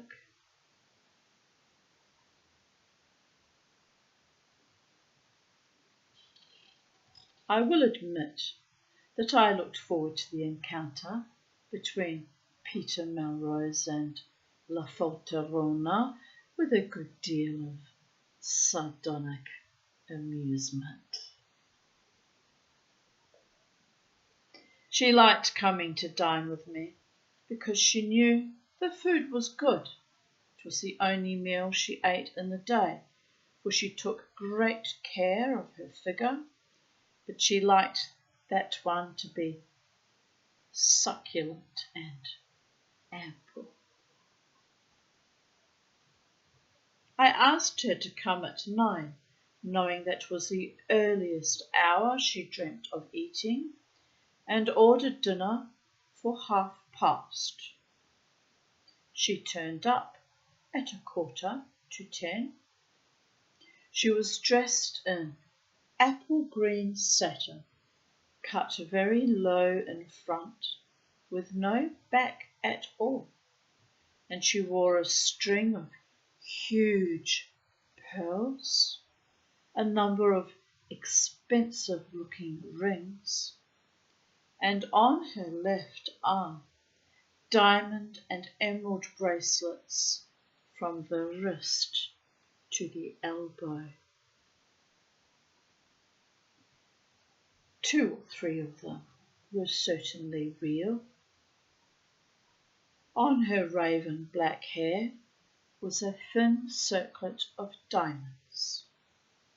She could not have looked more splendid if she had been going to a ball at Stafford House in the old days. We were in white ducks. "How grand you are," I said. "I told you it wasn't a party." She flashed a look of her magnificent black eyes at Peter. "Of course it's a party. You told me your friend was a writer of talent. I am only an interpreter." She ran one finger down her flashing bracelets. "This is the homage I pay to the creative artist." I did not utter the vulgar monosyllable that rose to my lips, but offered her what I knew was her favourite cocktail. I was privileged to call her Maria, and she always called me Master. This she did, first because she knew it made me feel a perfect fool, and secondly because, though she was in point of fact not more than 2 or 3 years younger than I, it made it quite clear that we belonged to different generations. Sometimes, however, she also called me, "You dirty swine." This evening she certainly might very well have passed for 35. She had those rather large features which somehow do not seem to betray age. On the stage she was a beautiful woman, and even in private life, notwithstanding her big nose, large mouth, and fleshy face, a good-looking one. She wore a brown makeup with dark rouge, and her lips were vividly scarlet.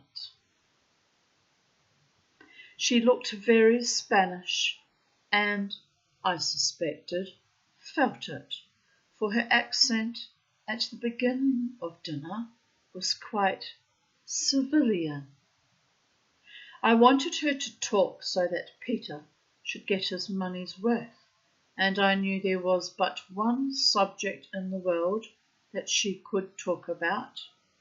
She was, in point of fact, a stupid woman who had acquired a line of glib chatter which made people on first meeting her think she was as brilliant as she looked, but it was merely a performance she gave, and you soon discovered that she not only did not know what she was talking about, but was not in the least interested in it.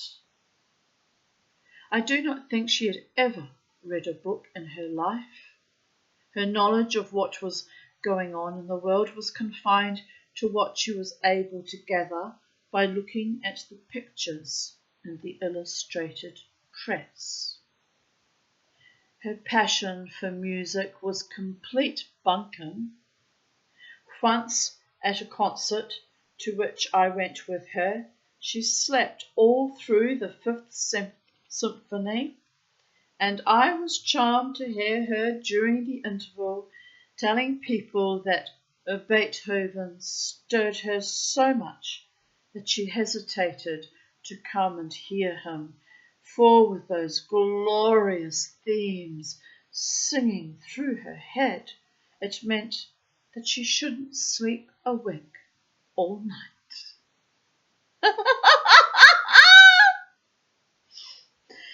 I could well believe she would lie awake, for she had had so sound a nap during the symphony that it could not but interfere with her night's rest.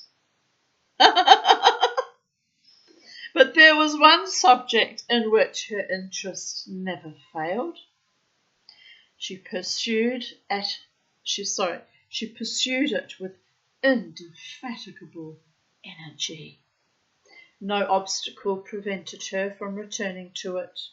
No chance word was so remote that she could not use it as a stepping stone to come back to it, and in effecting this, she displayed a cleverness of which one would never have thought her capable.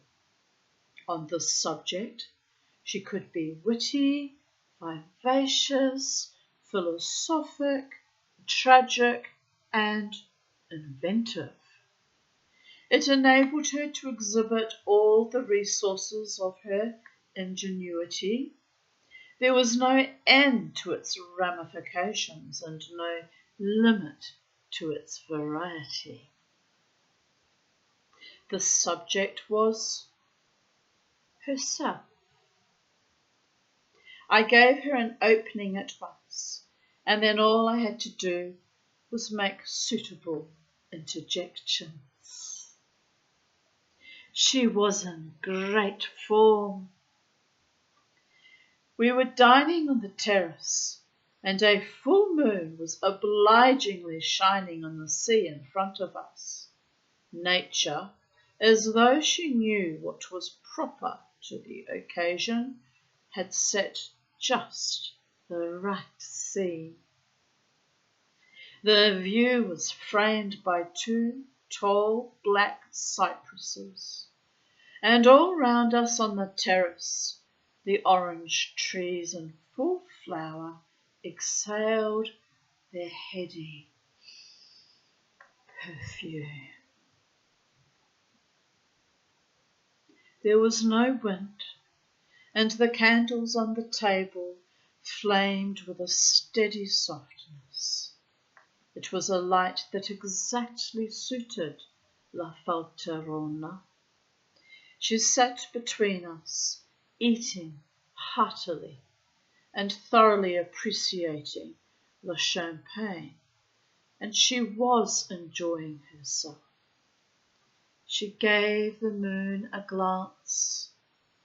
On the sea was a broad pathway of silver. How beautiful nature is, she said. My God, the scenery one has to play in. How can they expect one to sing?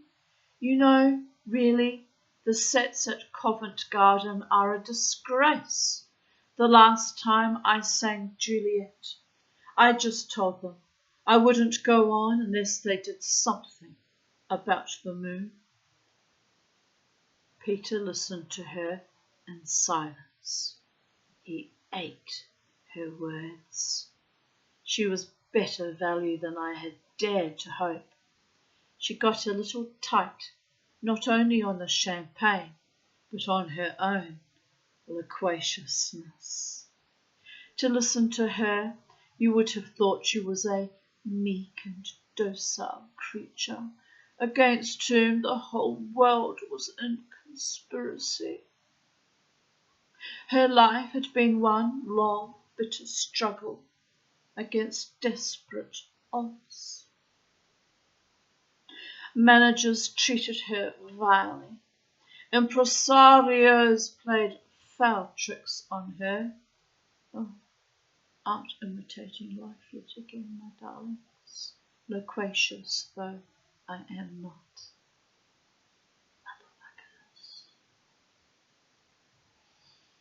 Singers combined to ruin her.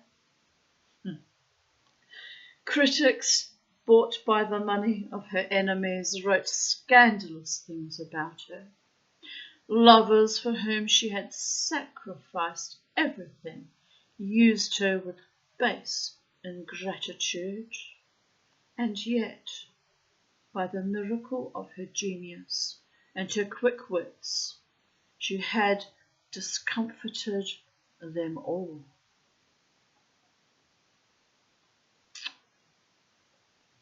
With joyous glee, her eyes flashing, she told us how she had defeated their machinations, and what disaster had befallen the wretches who stood in her way.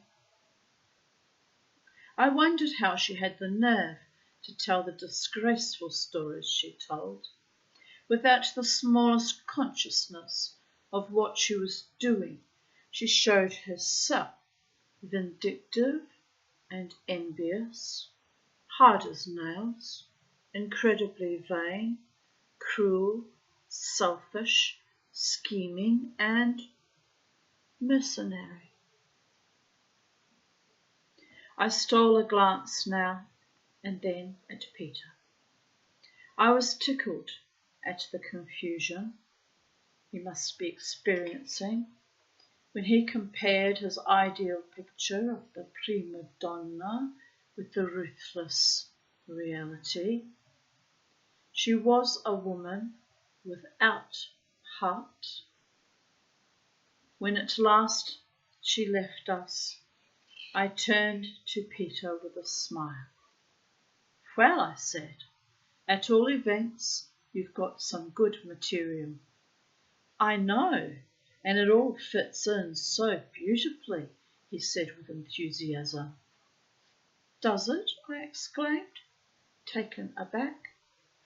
She's exactly like my woman. She'll never believe that I'd sketched out the main lines of the character before I'd even seen her. I stared at him in amazement. The passion for art, the disinterestedness. She had that same nobility of soul that I saw in my mind's eye. The small-minded, the curious, the vulgar put every obstacle in her way, and she sweeps them all aside by the greatness of her purpose and the purity of her goals.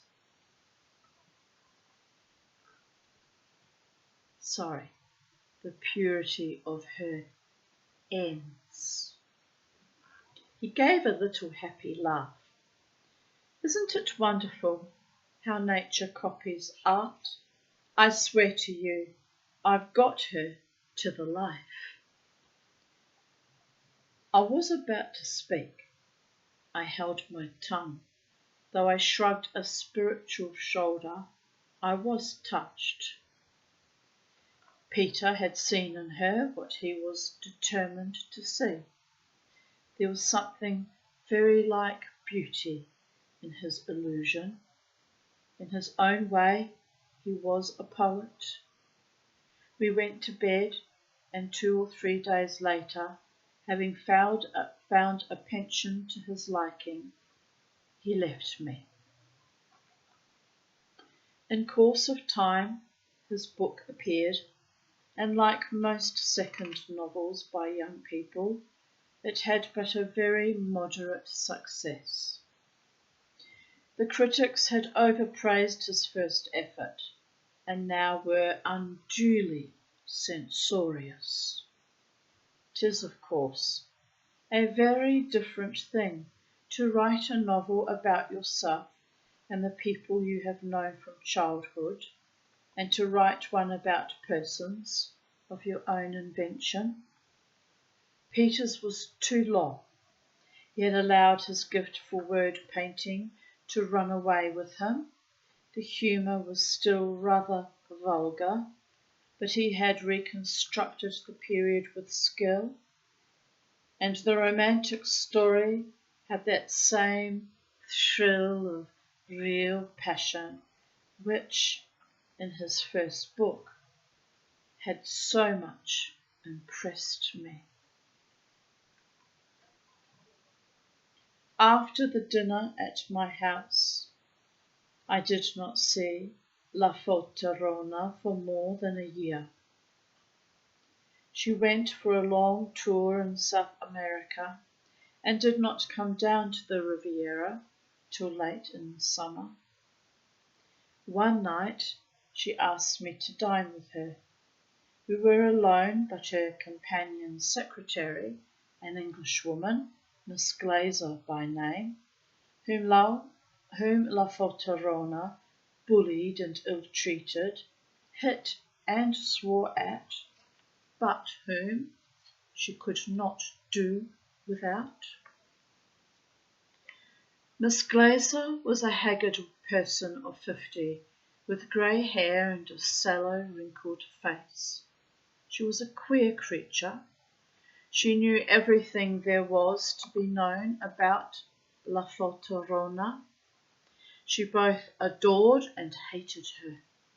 Behind her back she could be extremely funny at her expense, and the imitation she gave in secret of the great singer with her admirers was the most richly comic thing I have ever heard. But she watched over her like a mother. It was she who, sometimes by wheedling, sometimes by sheer plainness of speech, caused La Falterona to behave herself something like a human being. It was she who had written the singer's exceedingly inaccurate memoirs. La Falterona wore pale blue satin pyjamas. She liked satin. And presumably, to rest her hair, a green silk wig, except for a few rings, a pearl necklace, a couple of bracelets, and a diamond brooch at her waist. She wore no jewellery. She had much to tell me of her triumphs in South America. She talked on and on. She had never been in more superb voice, and the ovations she had received were unparalleled. The concert halls were sold out for every performance, and she had made a packet. "Is it true or is it not true, Glaser?" cried Aunt Maria with a strong South American accent. "Most of it," said Miss Glaser. La Falterona had the objectionable habit of addressing her companion by her surname, but it must long since have ceased to annoy the poor woman, so there was not much point in it. Who was that man we met in Buenos Aires? Which man? You fool, Glazer, you remember perfectly. The man I was married to once. Pepe Zapata, Miss Glazer replied, without a smile. He was broke. He had the impudence to ask me to give him back a diamond necklace he'd given me. He said it had belonged to his mother. It wouldn't have hurt you to give it to him, said Miss Glazer. You never wear it. Give it him back, cried La Falterona, and her astonishment was such that she spoke the purest English. Give it him back? You're crazy. She looked at Miss Glazer as though she expected her there and then to have an attack of acute mania. She got up from the table, for we had finished our dinner. Let us go outside, she said.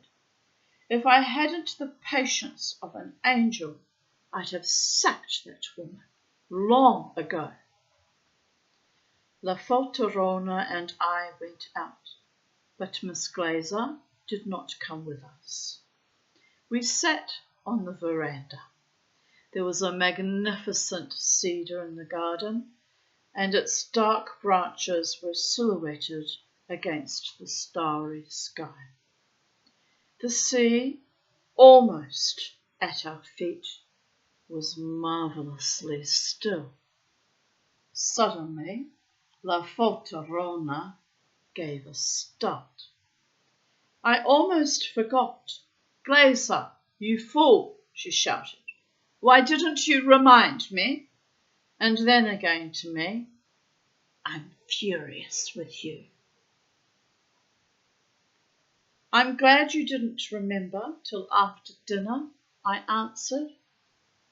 That friend of yours and his book.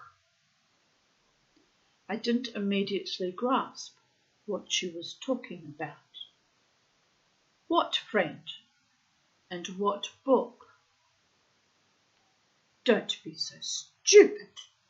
An ugly little man with a shiny face and a bad figure. He wrote a book about me. Oh, Peter Melrose. But it's not about you. Of course it is. Do you take me for a fool? He had the impudence to send it to me. I hope you had the decency to acknowledge it. Do you think I have the time to acknowledge all the books twopenny halfpenny authors send me? I expect Glazer wrote to him. You had no right to ask me to dinner to meet him. I came to oblige you because I thought you liked me for myself. I didn't know it was just being made use of. It's awful that one can't trust one's oldest friends to behave like gentlemen. Indeed. I'll never dine with you again so long as I live. Never, never, never. She was working herself into one of her tantrums, so I interrupted her before it was too late. Come off it, my dear, I said. In the first place, the character of the singer in that book, which I suppose is the one you're referring to. You don't suppose I'm referring to the charwoman, do you? Well, the character of the singer was roughed out before he'd even seen you, and besides, it isn't in the least like you. How do you mean it's not like me? All my friends have recognized me. I mean, it's the most obvious portrait. Mary, I expostulated. My name is Maria, and no one knows it better than you. And if you can't call me Maria, you can call me Madame Fotorona or Princess." I paid no attention to this. "Did you read the book?" "Of course I read it when everyone told me it was about me. But the boy's heroine, the prima donna, is 25. A woman like me is ageless. She's musical to her fingertips, gentle as a dove, and a miracle of unselfishness. She's frank, loyal, and disinterested. Is that the opinion you have of yourself? And what is your opinion of me?" Hard as nails, absolutely ruthless, a born intriguer, and as self-centred as they make her. She then called me a name which a lady does not habitually apply to a gentleman who, whatever his faults, has never had his legitimacy called in question. But though her eyes flashed, I could see she was not in the least angry.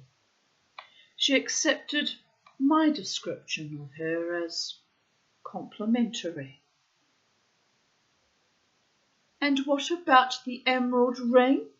Are you going to deny that I told him that?" The story of the emerald ring was this. La Falterona was having a passionate love affair with the crown prince of a powerful state, and he had made her a present of an emerald of immense value. Emeralds.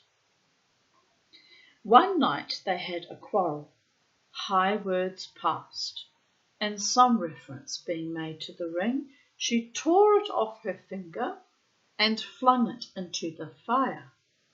The crown prince, being a man of thrifty habit, with a cry of consternation, threw himself on his knees and began raking out the coals till he recovered the ring. La Falterona watched him scornfully as he grovelled on the floor. She didn't give much away herself, but she could not bear economy in others. She finished the story with these splendid words. "After that, I couldn't love him." The incident was picturesque and had taken Peter's fancy. He had used it very neatly. I told you both about that in the greatest confidence, and I've never told it to a soul before. It's a scandalous breach of confidence to have it put into a book. There are no excuses, either for him or for you.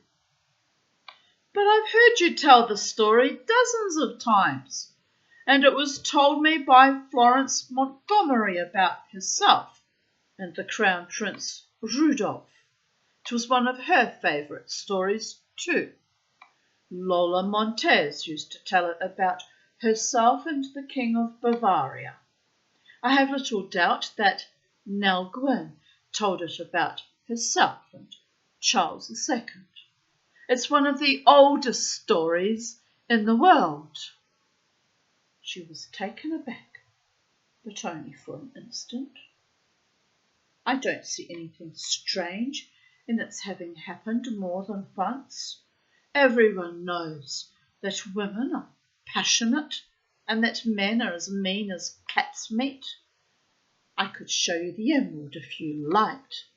I had to have it reset, of course. With Lola Montez, it was pearls, I said, ironically. I believe they were quite considerably damaged. Pearls! She gave that brilliant smile of hers. Have I ever told you about Benji Riesenbaum and the pearls? You might make a story out of it. Benji Riesenbaum was a person of a great wealth. But it was common knowledge that for a long time he had been the Photorena's lover. In fact, it was he who had bought her the luxurious little villa in which we were now sitting. Oh, how wonderful. And all I got was a cheap cunt with a $2 bottle of lemonade she didn't even want to leave me with. Revolting.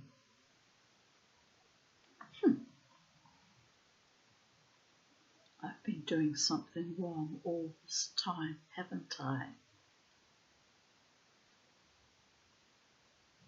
Is it a wonder I feel a little bit homicidal at times, just looking at them? Utter loathing and contempt, especially when they dare to put me down at a public gig. Men who give you nothing and take you nowhere and tell me that they're happily married and then flaunt their floozies in my face.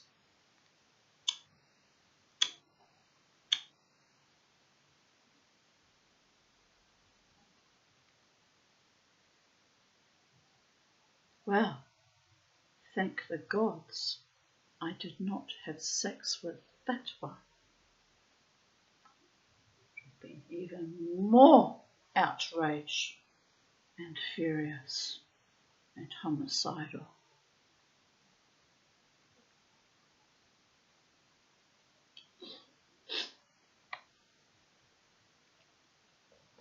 At least $2 solo lemonade man who should remain solo and stick to his dead Elvis shtick.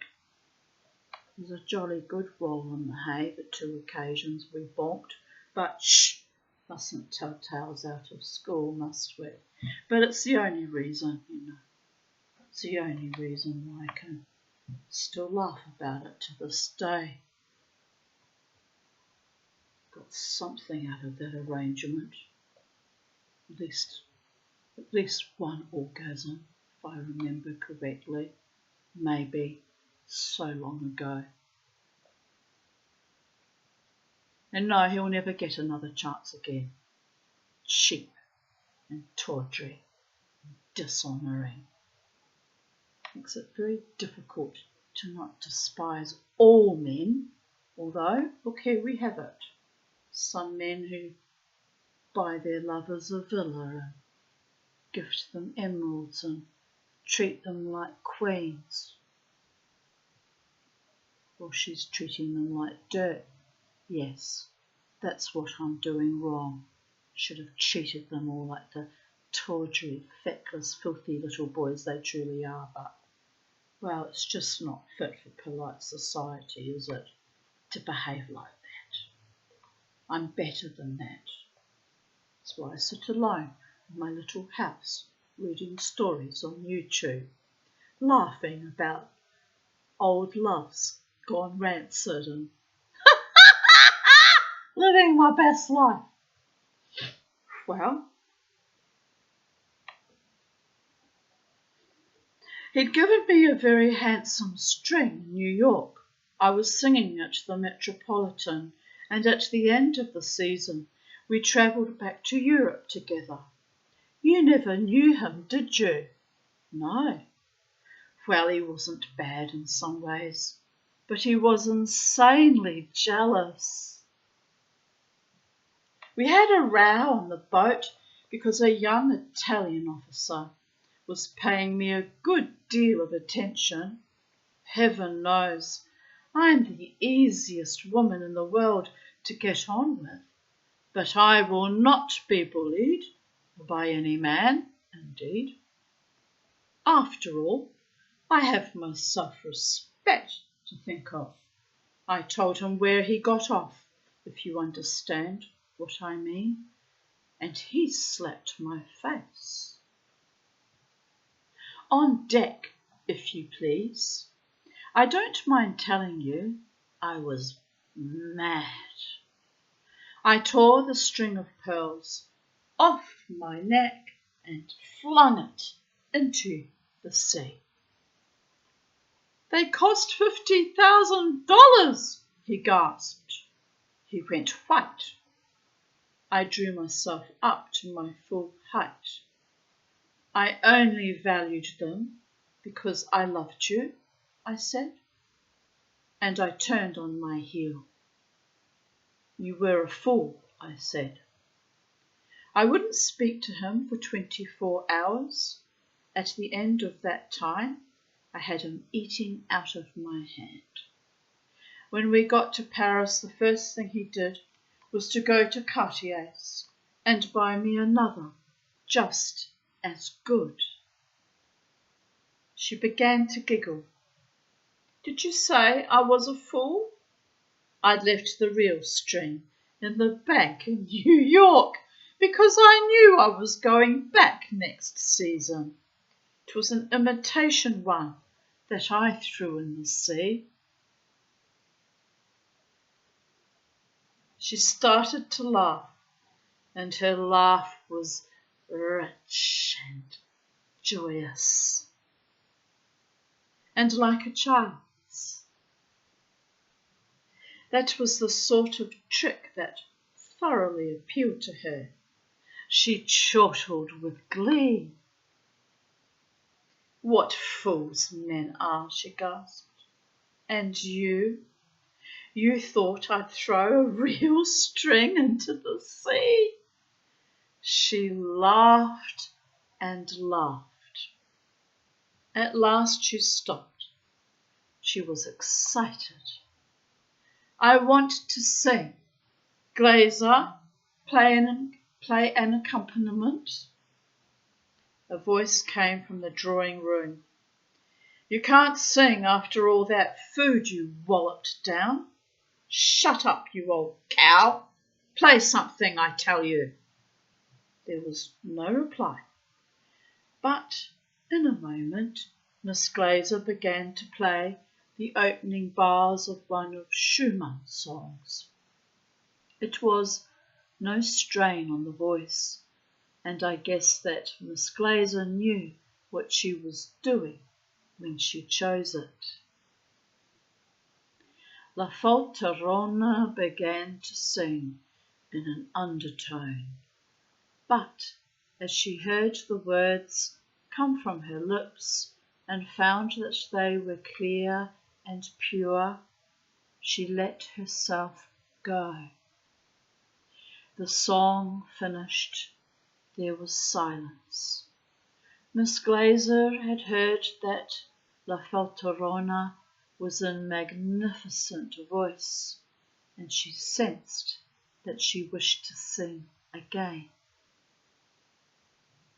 The prima donna was standing in the window with her back to the lighted room, and she looked out at the darkly shining sea. The cedar made a lovely pattern against the sky. The night was soft and balmy. Miss Glazer played a couple of bars. A cold shiver ran down my spine. La Falterona gave a little start as she recognized the music, and I felt her gather herself together. Mild und leise wie lächelt, wie das Auge öffnet. It was Isolde's death song. She had never sung in Wagner, fearing the strain on her voice, but this, I suppose, she had often sung in concerts. It did not matter now that, instead of an orchestral accompaniment, she had only the thin tinkle of a piano. The notes of the heavenly melody fell upon the still air and travelled over the water. In that too romantic scene, in that starry night, the effect was shattering. La Falterona's voice, even now, was exquisite in its quality, mellow and crystalline, and she sang with wonderful emotion, so tenderly, with such tragic, beautiful anguish that my heart melted within me. I had a most awkward lump in my throat when she finished, and looking at her, I saw that tears were streaming down her face. I did not want to speak. She stood quite still, looking out at that ageless sea. What a strange woman! I thought then that I would sooner have her as she was, with her monstrous faults, than as Peter Melrose saw her, a pattern of all the virtues. But then people blame me because I rather like people who are a little worse than is reasonable. She was hateful, of course, but she was irresistible. The end. My darlings. So on that note, we'll finish for the evening. It's only 8:29, but I'm quite tired, and we'll save some stories. We're about just under halfway, just over under halfway through this wonderful book. I hope you're enjoying that as much as I am, although the synchronicities are a bit astonishing, but life imitates art and art imitates life. And the spirits have a deliciously delightful ways of delinquently pushing my buttons. So blessed be. Have a wonderful evening wherever you are in the space-time continuum, either on planet Earth or wherever these video or radio waves reach out into the ether, and blessings upon our heads, and may we pray for peace in all worlds, especially in this world. Amen. Vasala. Good evening.